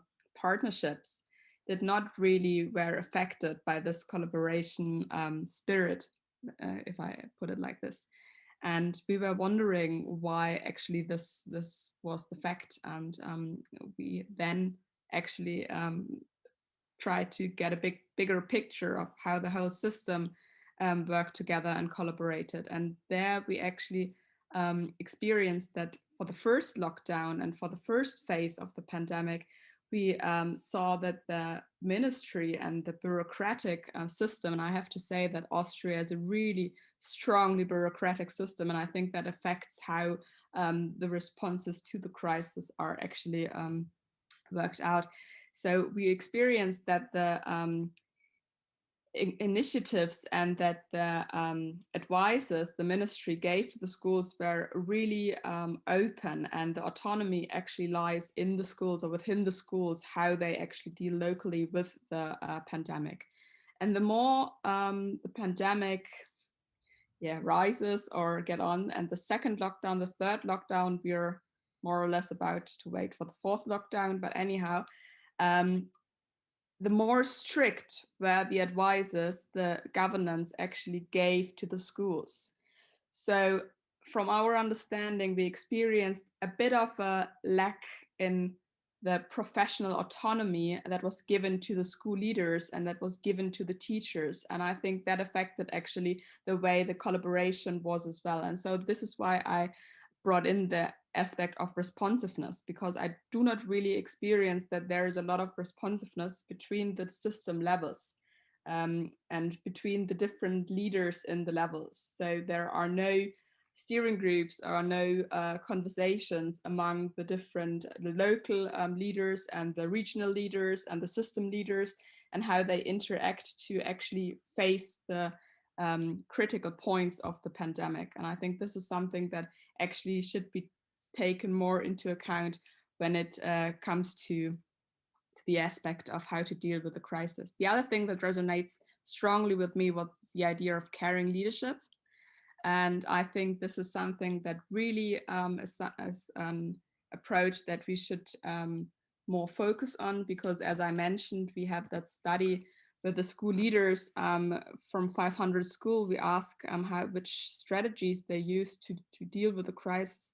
And in the schools which were serving most disadvantaged areas, we actually recognized that these school leaders mentioned that they had not really secured the academic standards, but lowered the standards in response to the student situation. And the moment that you have students who work and learn in an environment that is not really supportive because of many things, and then you also recognize that the schools themselves securing or not securing or lowering the standards, that is a double drawback actually for these students in the system. And I think this is something that you should really be aware of, that this not happen. And I think caring leadership or putting students more into focus is really important in that aspect.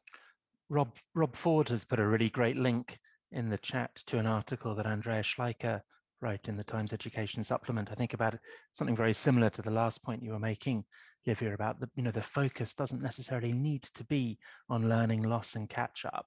There are wider, more fundamental issues around well-being and care and compassion as part of that, which need to be addressed first and be prioritized.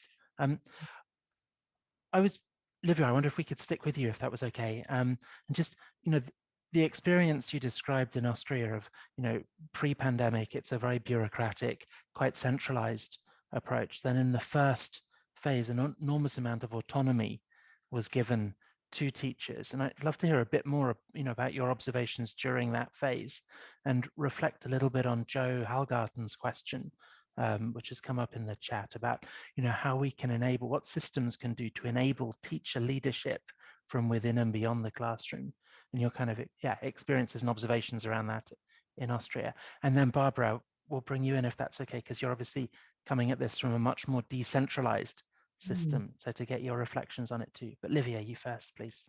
Yes, so what I already said is that while the first lockdown, schools actually had no plan how to react. And that was maybe the most creative space ever given to them to find solutions for their students, for the faculty, for the members of the organization.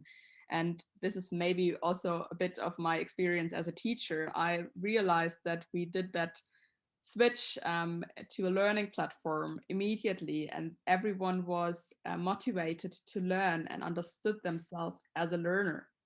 And obviously there were many questions, and this is maybe the other aspect that I would like to bring in. As well as we experienced these openness and creativity in finding solutions and a new thrive through development, we also realized that because we are a very bureaucratic system, the actors in that system were raised for years to wait for directions and to wait for answers given by the system.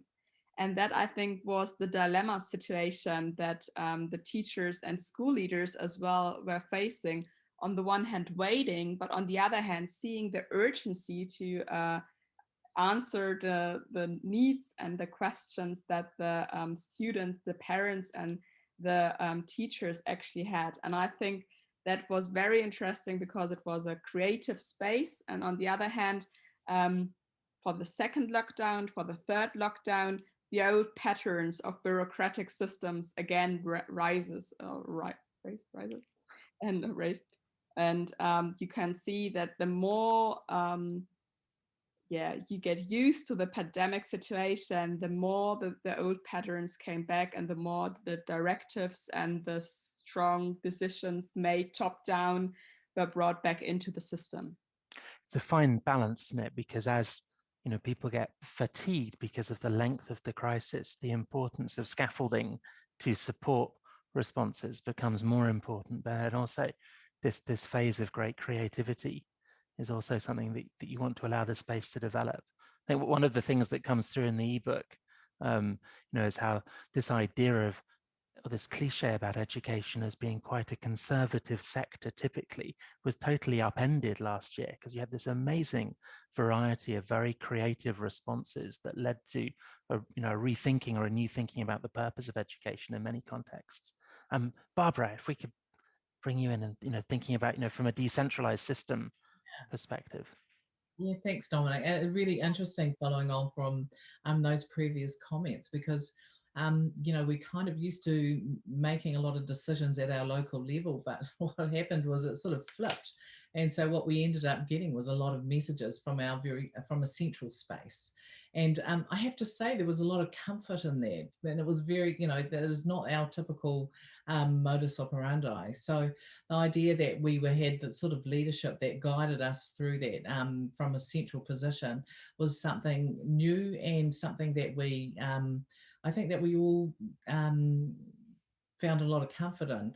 But I think what it did do is it, a lot of the support that did come through to us was about provision of different things. I think at a system level provision about, a government getting ready to ensure that that there are, devices or resources or whatever people needed to be able to keep on learning and address well-being in the context of COVID.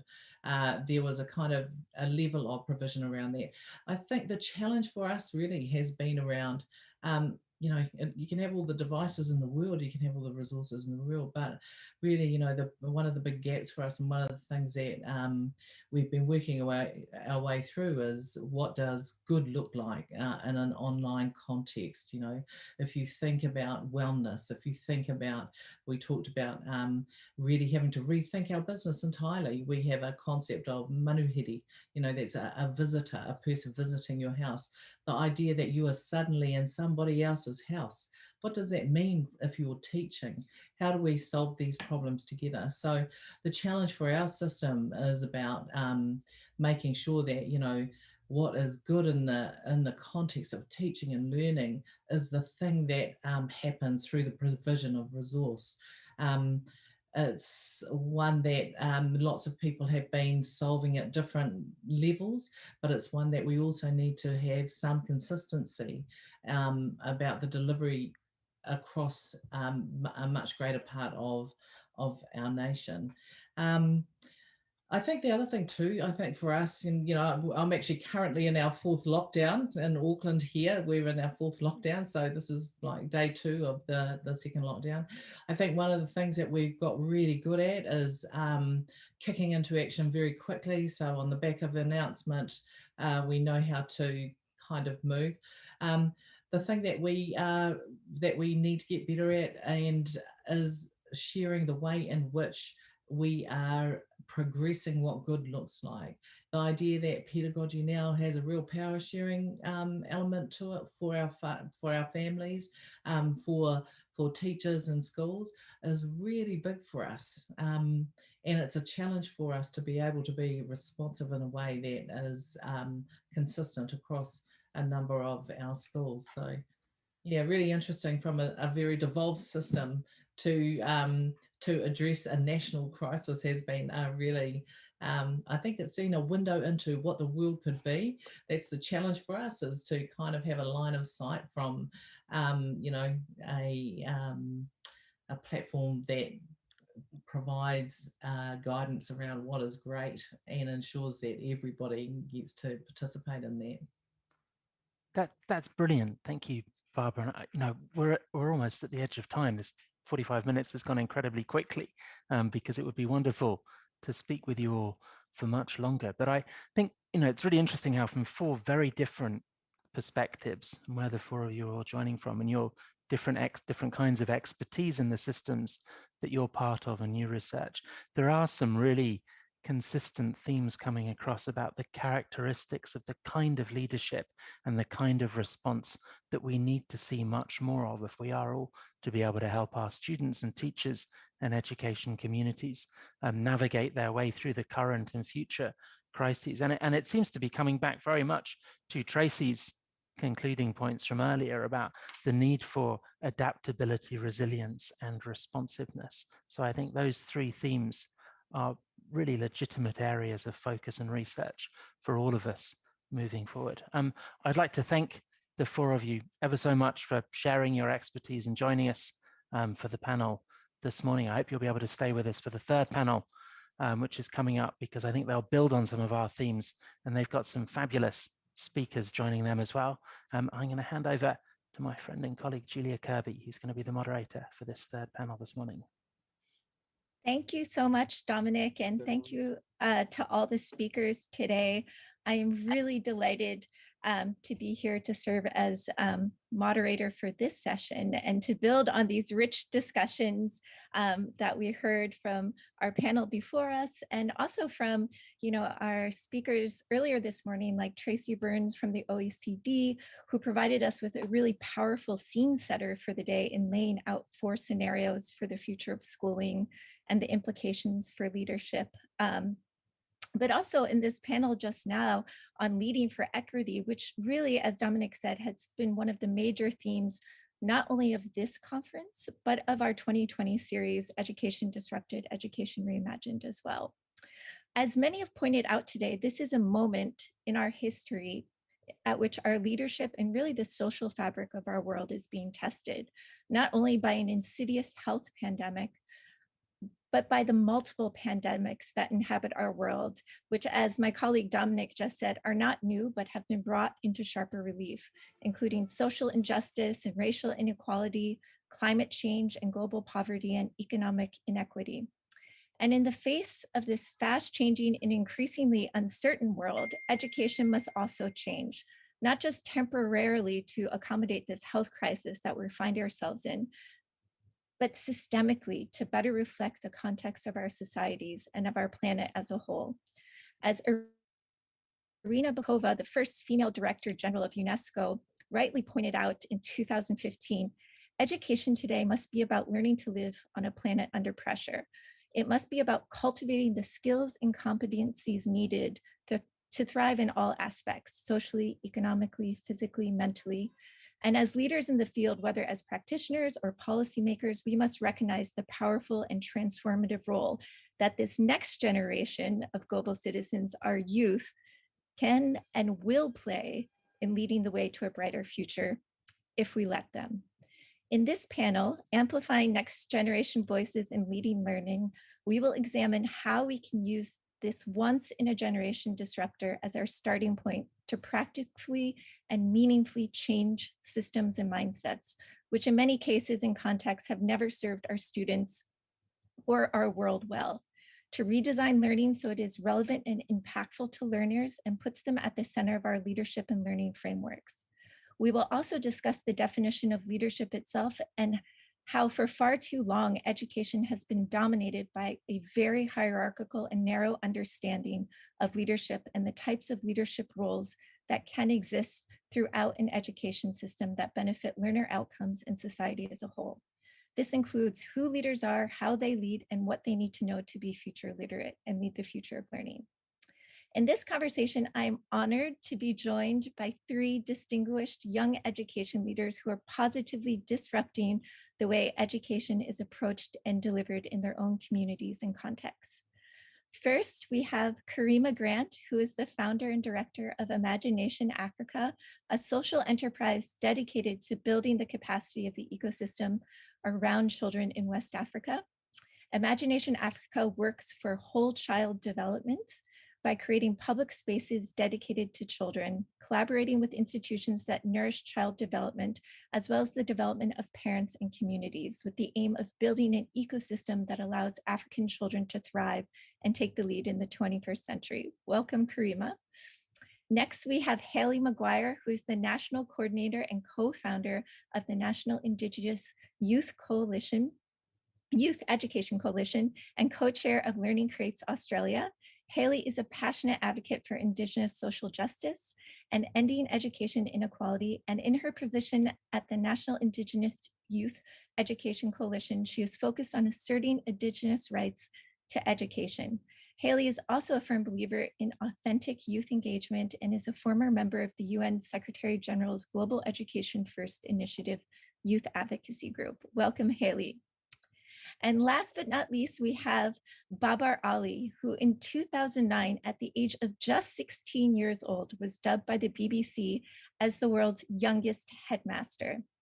Babar, who began teaching out-of-school children in the backyard of his family home in West Bengal at the age of 9, is founder of the Ananda Sishka Neketan School, which has matriculated over 6,000 students since its opening 18 years ago. Now, many of his former students are actually teachers at the school themselves. So welcome all of you here today. I'm thrilled to be on this panel with you. And you all have such inspiring stories, and I know our audience is really eager to hear from you. As our starting point, I wanted to ask each of you to briefly introduce yourself to the audience and tell us a little bit about what led you to the career path that you are on, and what particular educational barriers or challenges are you trying to address with your work in your societies today? So if we could start with Karima and then go to Haley and Babar, that would be great. Karima? So good morning to everyone. These have been some amazing, provoking panels this morning. So thank you, and very, very honored to be here and share some thoughts. I think I am sitting where I am doing the work I'm doing because of my mother's insistence on the values of curiosity and creativity, and how that can be nourished very cheaply, but really being able to understand that what it takes is really a commitment to understanding what it takes for us to help young children be able to develop those competencies. So my mother, who came to the United States in the 1960s from Senegal, where I'm now based. So I'm a child of two immigrants. Very early on, I was very lucky that my mother did everything she could to really put me in selective educational environments. I don't know how she did it because they were very often beyond her means. But really for me, very early on, education became much more than what happens in a classroom. It really became about how we go about the process of learning. I've been working in classrooms in central Harlem. I came to Senegal about 19 years ago myself and my husband, and we began teaching here. We continue teachers. We've both been lifelong educators. And the thing that really, I think, spurred me to begin Imagination Africa was a conversation I was having around a book project. And just the amount of resistance I found when the idea was very simple, is how could we get children to be creating and narrating their lives? And just the fact that so many people felt that children, because of their poverty, because of their circumstance, their conditions, would be unable to do that. And I felt that that was a concept that I had never encountered before. It wasn't anything that my mother ever gave me, despite all of the conditions we did. And so the idea of Imagination Africa was born, is that how could we directly support children to understand their competencies? In 2015, we changed our focus to begin to understand that children are rarely ever the issue, that it's usually the adults and the ecosystem around them that very early on are unable to nourish them. And so from 2015 on, Imagination Africa has been additionally focused on how do we support through workshops, through trainings, through advocacy campaigns, the entire ecosystem that's around children. So whether it means parents, whether it means educational professionals, we've worked with the private sector, is really beginning to understand that for us to create the kind of learners and ultimately the kind of citizens that we want, we have to invest in everyone around. Thank you so much, Karima. And your points about the importance of the learning ecosystem are so important and so relevant. And that has also been a major theme of this conference series. And I think it's again, come into sharper relief really during this pandemic. So thank you very much. And now I'd love to hear from Haley. Good morning, everyone. And thank you, Julia, for the amazing introduction, and everyone for sharing such great insight so far. Yeah, I think what put me onto my path was growing up as a young Darumbal girl on country in Rockhampton, Central Queensland. And I think to give context to what Rockhampton is like, it's a regional country town where river meets the ocean, but we're also a big kind of farming type of community. I just remember going to school and just having all these different kind of micro events that happened to me where you just feel like, that doesn't sound right, that doesn't seem right. But I remember when I was in my grade 4 classroom and we were learning about Australian history, and it started with, Captain Cook discovered Australia, and we're founded as a nation of convicts.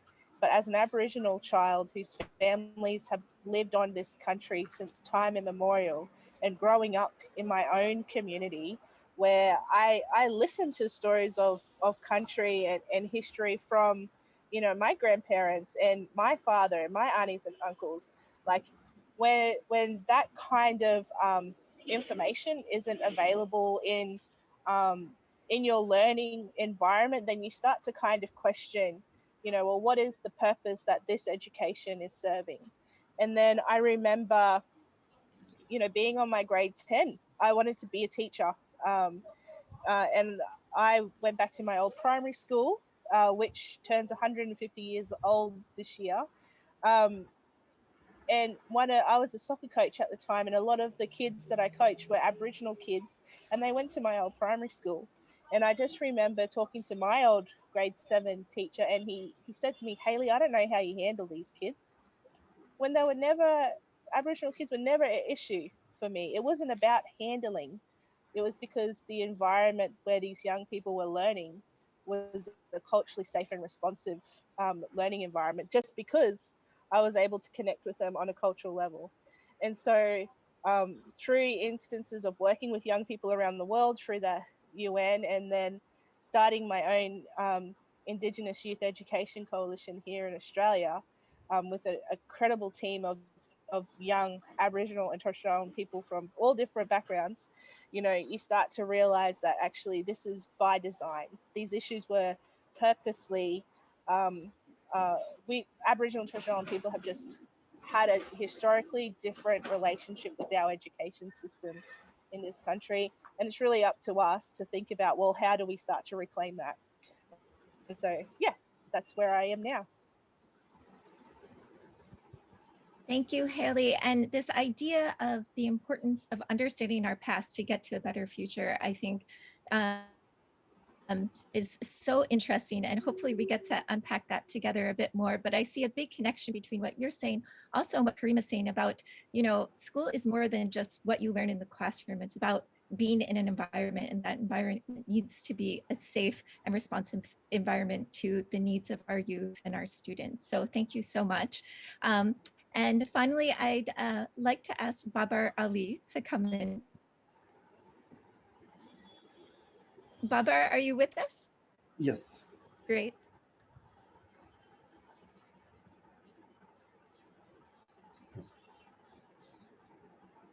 So feel free to jump in, Babar. Hello. Hello, we can hear you. Okay. So this is Babar Ali, and BBC called me as the youngest headmaster in the world in the year of 2009. And when I was a student of class 5 and a boy of 9 years old, I myself used to attend 10-kilometer far away school. And after returning from my school, I saw the children like my age. They engaged themselves with different works. So I collected 8 of them and started teaching in my family backyard. Gradually, it became a school. And last 2020, we completed 18 years of our journey, and more than 6,000 students has received completely free education, and out of them 60% were girls, and basically they are coming from economically deprived family, and we are giving them completely free education. And at our institution, we are not only giving them the bookish knowledge, it also helps them to become a good people who can positively impact our society. And nowadays our former students, after their college degree or graduation degree and teachers training degree, they became the teacher at our institution. And my big dream is education for all, so I am trying to extend this kind of initiative across the India. So that's all. Thank you so much, Babar. And I think, you know, something that's really kind of interlocking what everyone said is this idea that education for a common good. And so I kind of want to maybe dig into that point a little bit more. And you've already alluded to this in your introductions, but in your context, what might a reimagined education look like in terms of curriculum and structure? And what role do leaders and systems need to play in helping to redesign education to be both relevant and impactful to the learners of today?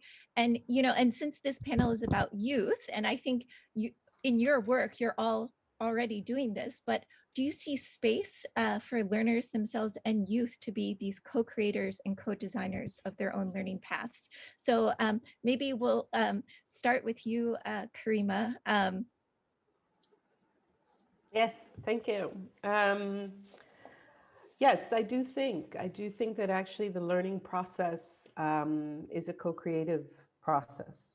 I think the old sort of paradigm in schools is always very top down. It's always very much a teacher, you know, instructing and filling a learner. But we know from science, we know from indigenous traditions that really every person comes in with their own competencies. So nobody is born empty. And in fact, learning happens with the interactions of the person and the environment. So a lot of the work that we're doing is really based on the vision of how does that co-creation happen from the very youngest age. With us, a lot of our work focuses on early childhood. And for us, how do we get very, very young children to lead the way in helping us to support them in developing their competencies and helping them to be able to develop what they're going to need for them to be able to enter a more formalized school system later. So yes, I do believe there's always an opportunity, but I do believe the person who's in the place of the facilitator, we like to call teachers facilitators as opposed to teachers. we really have to wrestle with some of the ego issues. We really have to wrestle with some of the trauma that we've experienced in our learning journeys for us to be able to really be comfortable with supporting how learning happens, because learning is not linear. Learning is very spontaneous, and sometimes it can be upsetting to some of the preconceived notions of how we think learning should happen. You know, that it should be, children should be sitting, children should be at desks, children should be holding pens. So when we think of new curriculums, we think of curriculums that are also very much supporting where local communities have identified where their needs are. So for instance, here in Senegal, we have a lot of agrarian communities. And what I also find always so amazing is that we don't have curriculums that are responsive to the needs of those agrarian communities for children to be able to create and continue sustainable livelihoods. We've seen examples of these kind of curriculums that emerge from across the continent in other communities. So again, how can we have communities that are able to create, support, and then facilitate these kind of curriculum with children, and particularly with very, very young children? I also think that we also have to really begin to work on coaching, you know, and really supporting the facilitators. I think when we talk about learning, we are always focused on the learners, but what does it look like to be the person who's the facilitator? So how do we nurture that person? Who's in place to be able to support that person on their learning journey? Because the minute you enter a classroom, that doesn't mean that your learning should stop. And I think that that's the place where really we want to be able to build larger cultures of learning. For us, again, I think it's also about how do we nurture and educate the other community members? How do we teach private sector about the role that they should play? I mean, we talk a lot about corporate social responsibility, but how do we begin to nurture in the private sector this understanding of you have a role to play in learning? What does that look like? We've seen a lot of really wonderful initiatives about public spaces, you know, so that bus companies, what is the role that you can play for learning, particularly for young learners that are taking your buses every day to go to school? So I believe that there's so many opportunities for us to, one, unpack what learning looks like. What are community priorities for learning?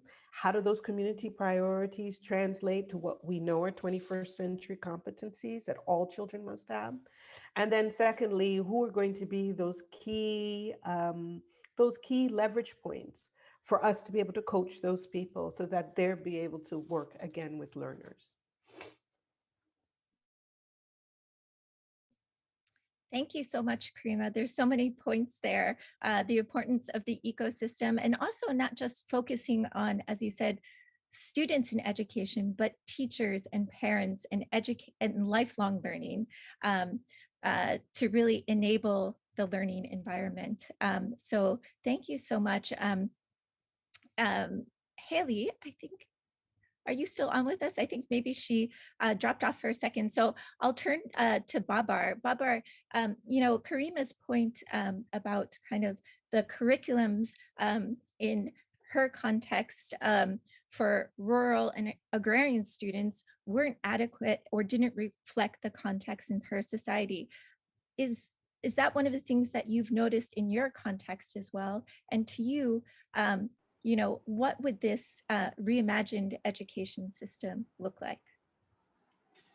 Actually, you see the students at our institution, they are basically dependent on, book-based learning. So recently we introduced them computer-based learning, but this pandemic gave me an opportunity to reflect upon my journey so far. And it is also forcing me to reinvent myself and reimagine the education system. I have been working with various people who are very passionate and committed to education field. And yes, it is possible to make students as partners in creating learning resources and experiences. These activities enhance their skills and confidence levels.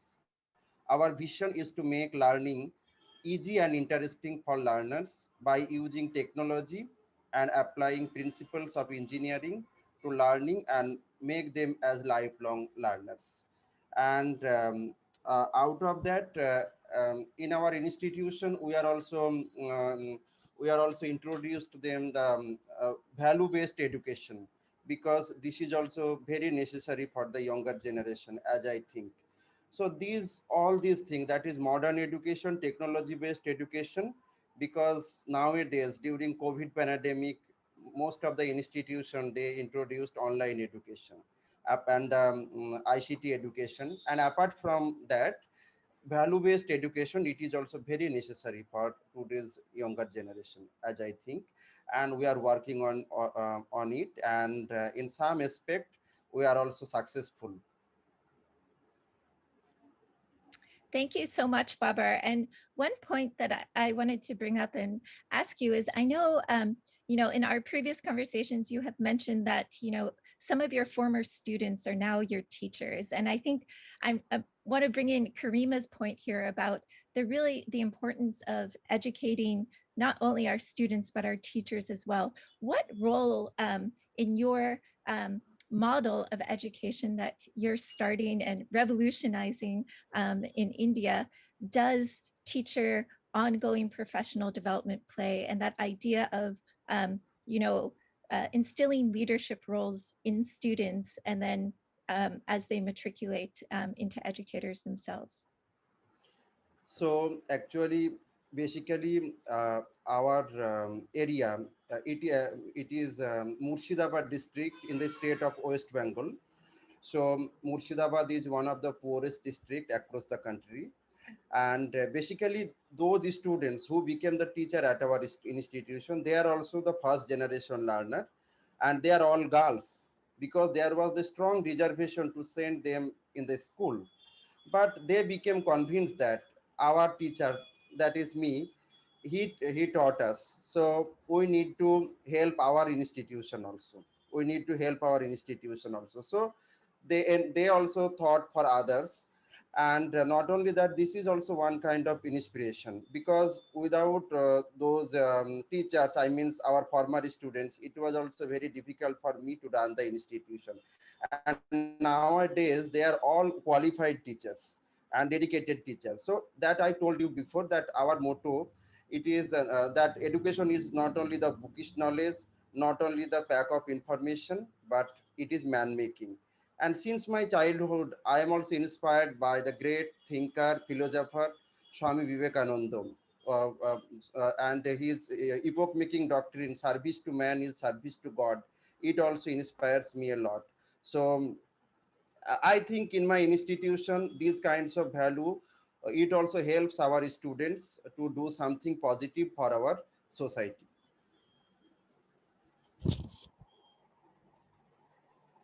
Thank you so much, Babar. And now I want to turn to Haley, because I know so much of what is said is really applicable to the context that you're working in, Haley, not only in the National Coalition for Indigenous Education, but in the other hat that you wear in Learning Creates Australia, where you're really trying to do, as Karima was saying, that co-creation model, and really work within the ecosystem. So please. Thank you. Yeah, I think young people have a vital role to play. To give an example first from the Indigenous context that I work in, our coalition went around the country and we talked to Aboriginal and Torres Strait Islander young people about the education of your own design. And through that project, we brought together young people to think about, how would you design your own education system from a position of self-determination and power? And so when you start from that basis, you are no longer thinking within colonial terms. You're thinking from within a framework of self-determination. What will help you to sustain your culture, your languages, and what is it that you want your future generations to inherit? And through those conversations, young people were saying, like, we don't want our success to be about achieving parity with non-Indigenous Australians. We want to set our own definition of what educational success is. We want to reimagine what learning spaces look like. You know, we want to spend more time on country. You know, that's our first classroom is going out on country, and that's where we had our first kind of lessons.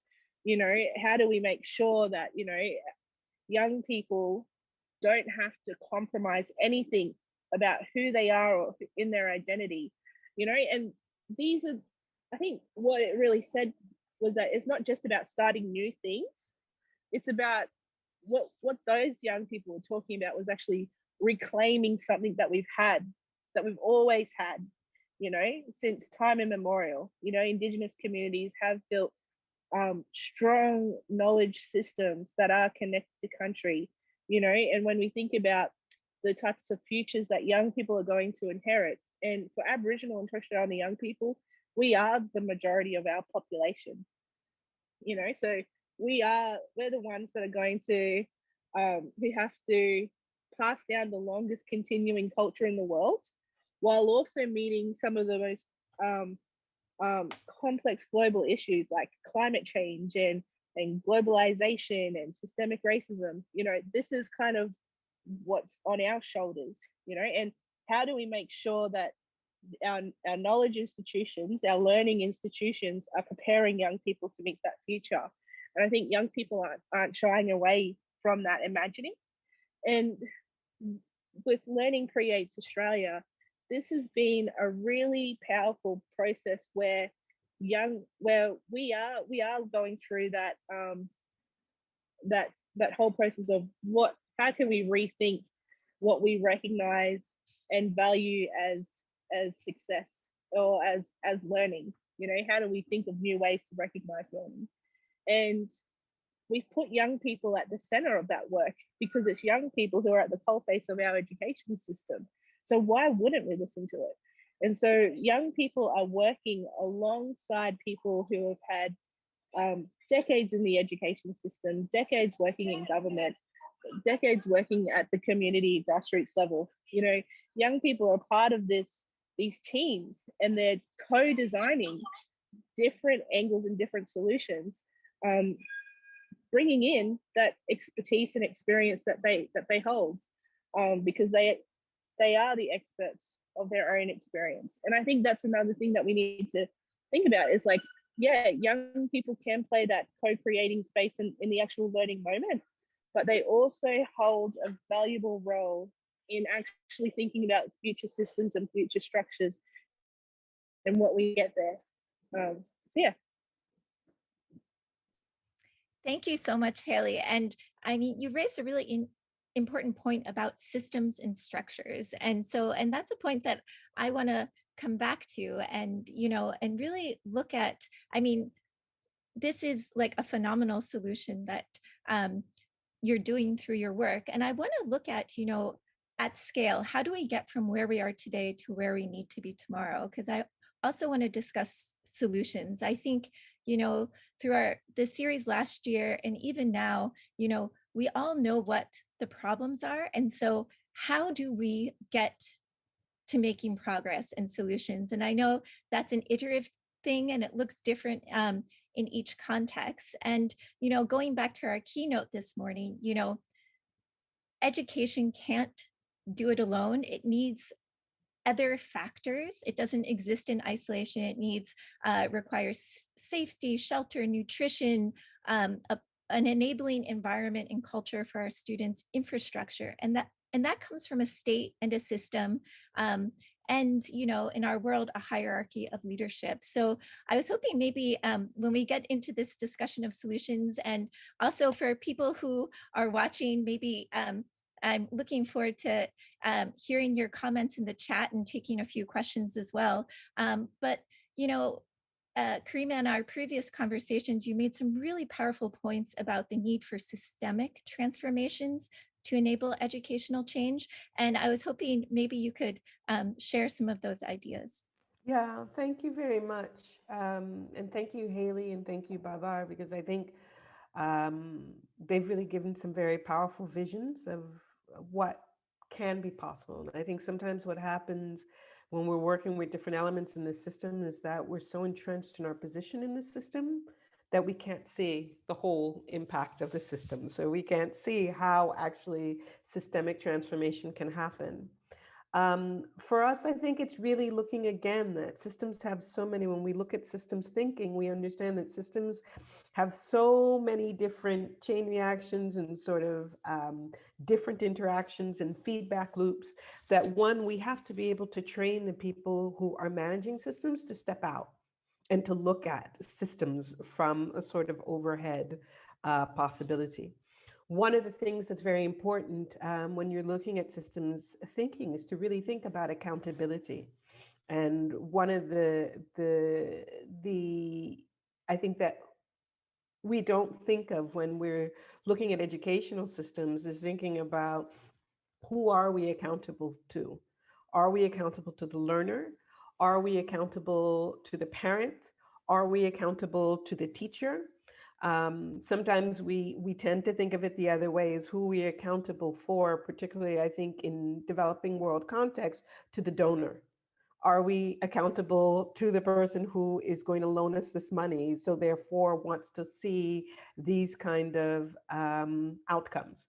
And very often, to be very fair, many of these donors are looking for the best outcomes for children, but very often they're not necessarily talking to the people who necessarily are at the chain reaction. They are talking to governments. And so governments themselves are kind of operating without any kind of accountability necessarily to the learners. We're not looking at the precedents of where these systems are coming from, what these systems have been designed to do. I remember in our previous conversations, one of the big eye-opening was, I think Haley made a comment about, you know, the founding of Australia and sort of when the educational systems happened. And I think that was one of like the big clicks for me, because I think, again, with the majority of our countries that have had some kind of colonial rule, these colonial rules came and replaced existing educational systems specifically to support a continuation of the colonial rule. So that when we're looking at current educational systems and we're looking at the emphasis on testing and we're looking at the emphasis on how we assess students, and, you know, even in the even in this COVID world where we're really very concerned about assessing how much learning has been lost for children, we're still replicating, a colonial system, a way of thinking about education that does not value or make us accountable, I think, to the learner, make us accountable to the learner's communities and what those communities ultimately need. So I think that that's something that's very important when we're thinking about systems and really thinking about looking at different systems. One of the inputs that I wish we could do with systems is really do a lot more. Babar mentioned values thinking, and I always wonder about why we want to train teachers about values when we haven't done that necessarily with sort of the people who are the holders of the systems, of sort of the bureaucrats, you know, about where their inefficiencies, where corruptions actually has an enormous impact on learners and learner outcomes. So for me, I feel like there's got to be more inputs on different levels in the systems than specifically thinking, okay, let's attack the classroom and deal with the classroom. I don't know if that's clear or kind of addressing the question that you posed, Julia. No, absolutely, Karima. And thank you so much. And I've been getting inputs in the chat, on various channels about, I think, this idea of humility in leadership, who gets to be a leader, the need to seed leadership to a new generation, and really this idea that, reform has really focused too often on the classroom and not the system. And the system hasn't been held accountable. And maybe the system needs to be broken down in order for, a new education to come around. If I can, Julia, I'm sorry, I just jump in very quickly. One of the things that I think has been the most challenging is that we haven't taken the opportunity, I think, through COVID, because of course, this is a traumatic experience we're all living through, and we really have to assess and look at ourselves in terms of how we respond to trauma. But one of the things we haven't really looked at is, the systems that have failed. is this an opportunity for us to completely revise the system? And so those people who are necessarily looking at and who have made these agreements to fund governments, and we know that these aren't governments that are structurally strong, have we looked at who we could be funding instead to be able to really positively bring about the changes that COVID is actually demanding, that we look at in terms of education and learning? So again, I think we have all of these opportunities in front of us, but it seems like we're very committed to continuing in many countries, I think, particularly in West Africa, to continuing to doing business as usual. Yeah, and almost eager to get back to business as usual, yes, exactly. in a way, and not using this opportunity to actually, break down the systems, disrupt it, and start again. So Haley, I saw you nodding over there, so I wanted to let you jump in as well. And actually, you brought up a really interesting point earlier about where you're really referring to kind of collaboration, and not just between the usual suspects in this traditional hierarchy that we were just talking about in the system, but between communities and even between family generations, which I thought is particularly powerful. And, it raises this notion, and it goes back to what Karima was saying about really needing to better understand the past, come to terms with that to get to the better future, and kind of break down those narratives and, finding truth. So yeah, I'm just reflecting, there's a film that just recently got released here in Australia called In My Blood It Runs, and it kind of follows the story of a young Aboriginal boy from Alice Springs as he tries to go between his traditional education, Aranda education, and that of the Western system. But what you also see in that film is actually the experiences of his mum, and the film is able to bring in education, welfare, as well as the encroachment of juvenile justice, and how 3 different systems are all interplaying with each other, but the ultimate result is the oppression of Indigenous people. And so I think as well, like when we think about the unusual suspects, is like, yes, we are talking about education, but how many systems is one person at the center of it experiencing? To them, it's just one system. So like, we've had policies here in Australia where if you don't send your child to school, your welfare payments will be cut, and so that's like a punitive approach where the success of your child like within a school environment actually means if you are able to feed the rest of your kids for the rest of the week, and so this is where there's an interplay. I think it's like it talks to the different power structures that interplay into different people's lives, and how thinking critically about the role that education can kind of play across systems as well. But on the flip side of that, it also means that we can also look to different areas and different systems and structures to offer solutions. We can look outside the box in bringing in diverse perspectives to look at how we can co-design solutions together. So just one example of how our youth group works together. We have young mob, Aboriginal and Torres Strait Islander young people who come from a legal background, who come from a social work background, who come from a teacher background, who come from like artist, like culture type background. And we're all working together to like try and unpack education. And that's the same thing that we're trying to do with Learning Creates, in bringing in really diverse people across the ecosystem to work together.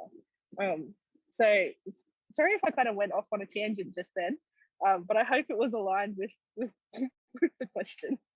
No, absolutely. And thank you so much. And actually, Karima, you just made a great point in the chat here about, the fact that, I think with 21st century education, we have to move beyond this one size fits all model.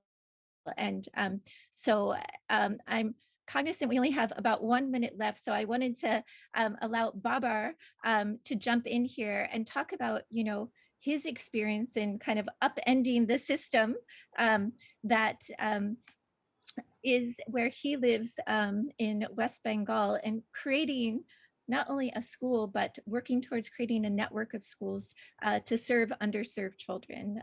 Babar? Okay, so basically, you see, this pandemic has forced all the stakeholders, that is learners, educators, and leaders, to think innovatively and come up with solutions. And it is an inflection point in the education system and great opportunity for people who are working in education system to come up with strategies and solutions which benefit the learners, educators, and enhance the quality of education. So as per my country's perspective, in India, our government has come up with a new education policy recently, and also this pandemic has created a situation for all the schools to rethink about our education system and come up with solutions to solve the present drawbacks in the education system. So I think it is a necessity to use technology in education system to solve many problems. Good thing is that many technology companies are entering into education domain with various solutions, but unfortunately many of them are using it as an opportunity to invest and make more profits. I am concerned that if education is commercialized, it might widen the gap among society. Already we have huge gap between rich and poor, rural and urban, etc. We need to think how we can use technology in education domain to create a level playing field for all the people and bridge the gap in society. I think government should think about it and provide the basic digital infrastructure and resources on work footing for all the government schools in rural areas so that rural children are not left out. And lastly, it also requires that educators and education leaders to be trained and reoriented towards new education technologies and processes. And if you ask me where do you start, I want to start with myself and my school. I would like to connect and collaborate with like-minded people and organizations so that we can create a bigger impact in the field of education. And lastly, I always try to emphasize on man-making education. So we also need the passionate educators, and also we need the good relation between the teachers and students. Thank you. Thank you so much, Babar. Really well said, and a great point to end on. And, you know, I want to thank all of our panelists today. I wish we had an hour longer so we could unpack the solutions angle a bit more, but, you know, some really key themes that I heard, you know, we're kind of the importance of the hidden classroom, you know, or sorry, the hidden curriculum in education, and that, you know, school is really more than just the academics that happen in the classroom, and the necessity to create an enabling environment for all learners. And this is not a one-size-fits-all model. And also really the importance of learning ecosystems, and that includes communities, but also governments, schools, systems to better understand the past in order to get to a better future. And really the need for system-wide reform to focus on both whole child and whole teacher development. And also the urgency that let's not waste this crisis. Let's use a time of disruption really to kind of disrupt our systems for a better future for this generation. So again, just thank you all so much for joining us. And to close out this morning session, I would like to welcome our Director of Research at WISE, Dr. Asma El-Fadala, who will deliver some closing remarks for the morning. Dr. Asma? Thank you, Julia. Hello, everyone. One second. Can you hear me now, Julia? Yes. Yes. Hello, everyone. Assalamu alaikum from Doha. My name is Asma Al-Fadala, and I'm the Director of Research at WISE. I hope all of you have enjoyed our first session and will leave with valuable insights to inspire and guide you in your respective field. I would like to thank all of our speakers who come from around the world and from each sector of the education community. for sharing their insights, experts, and providing us with such rich discussions on the topics. And to be honest, each panel could be a whole event in itself. I really enjoyed the discussion. This is our first online convening in the new year, which is based on last year's successful series and subsequent ebook, Education Disrupted, Education Reimagined. And just a reminder of what we have covered last year and focused on, and what are we trying to achieve today. We started the first event of the series in April 2020, soon and immediately after the global shutdown of schools. In that event, we shared the stories from the front line of COVID-19's education crisis and what the disruption told us about the imbalances in our education systems. Then the second event in June 2020 was, the theme was From Rapid Response to Future Preparation. It was held as education systems were reopening and educators were shifting from disruption to recovery. And our event brought a mix of academics, policymakers, researchers to learn about how we can build back better. Then our third event in September, we made the case for how leadership in education is critical more than ever to improving student outcomes and well-being in post-COVID world. And again, another reminder, throughout these events, we didn't merely look at the impact of the pandemic, but at how it helped expose cracks in our education systems, to see what was missing in education and schools, and explore what the pandemic means for the future of schooling. And this was exactly the same structure to our ebook that Stavros mentioned earlier, and Dominic. I encourage everyone to look at it on our website. We quickly started to see from all these events and discussions how the pandemic presented an opportunity to think about ways to help our children learn better, help educators innovate better, and ultimately build back better both in education and at the wider society. And today, from this event, it also brings another point of reflection in our aim to help guide the education community through the uncertainty of today and tomorrow. So I would like to share with you some of my key takeaways from each of the panels. Of course, I cannot cover everything, and I encourage all of you to watch the video on our website. We started with Tracy in her keynote. She reminded us that we need to expect more shocks. We can think of the impact of the shocks as opposite to when these shocks will happen. We need to prepare for multiple futures. Some scenarios, of course, might be right, some wrong. So we will have a mix of these scenarios. And related to that, interesting comment in the chat, all of these scenarios feature digital. What happens to low resources communities with little or no digital literacy or tools? Do they get completely left behind? How do we place equity at the forefront of envisioning the future of learning? And this is exactly related to the second panel, the equity gap, which I will cover in a few minutes. From the Changemaker Leadership for a New Era panel, Linda, I love your point about connecting with nature for greater youth and well-being. For greater youth well-being and adult well-being, we need to connect with nature and reverse current trends. Rosie reminded us that new mindsets are emerging on how we devolve power to school systems to allow leaders to focus on the learning and well-being for their students in their own context.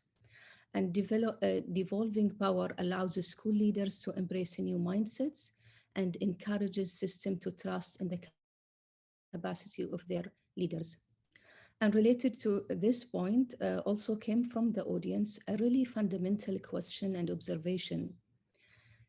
In the chat, he or she, I don't remember the name, mentioned the loudest voices in the room aren't always the ones we need to listen to most.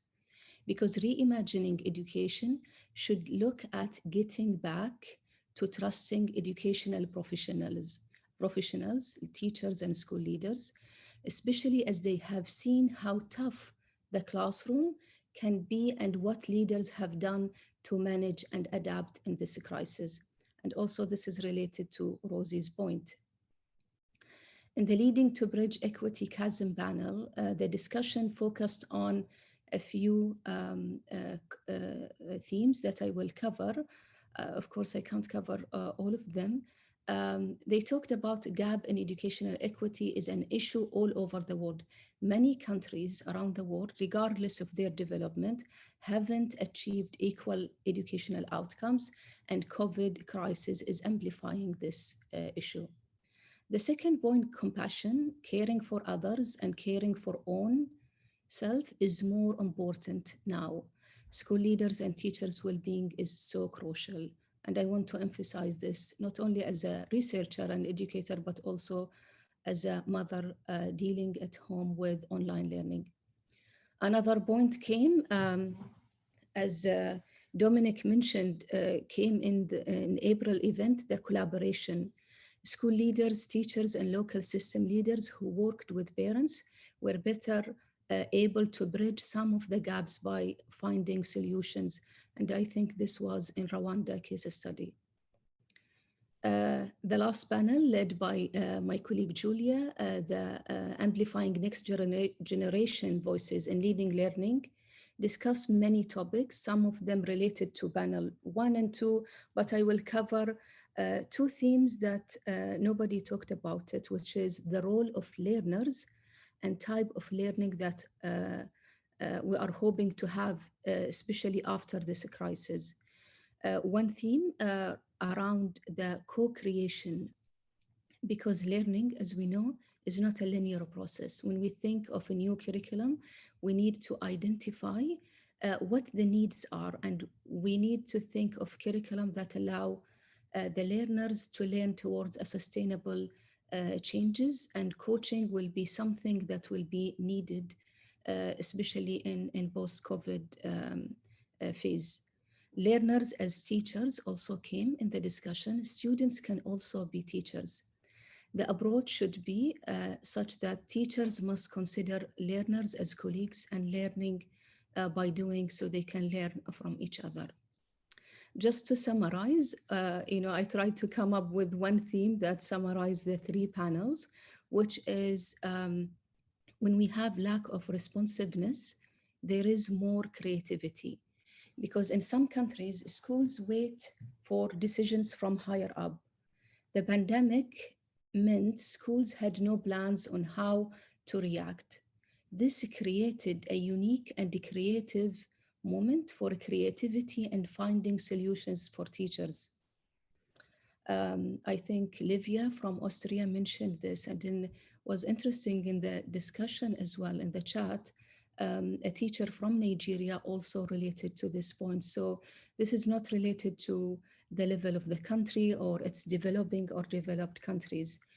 And in my own research and work with the schools here in Qatar with the Ministry of Education, I believe that teachers and school leaders should be supported, empowered, and welcomed into policy discourse as collaborators and co-designers for their programs. My point here is that teachers thrive when they are given autonomy to lead.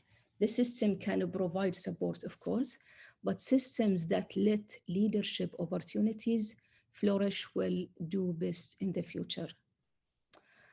I want to stress that we owe it to our kids and to our world to reflect on the mistakes of the past and course correct toward a better future. We need to act with urgency as we cannot afford losing more time.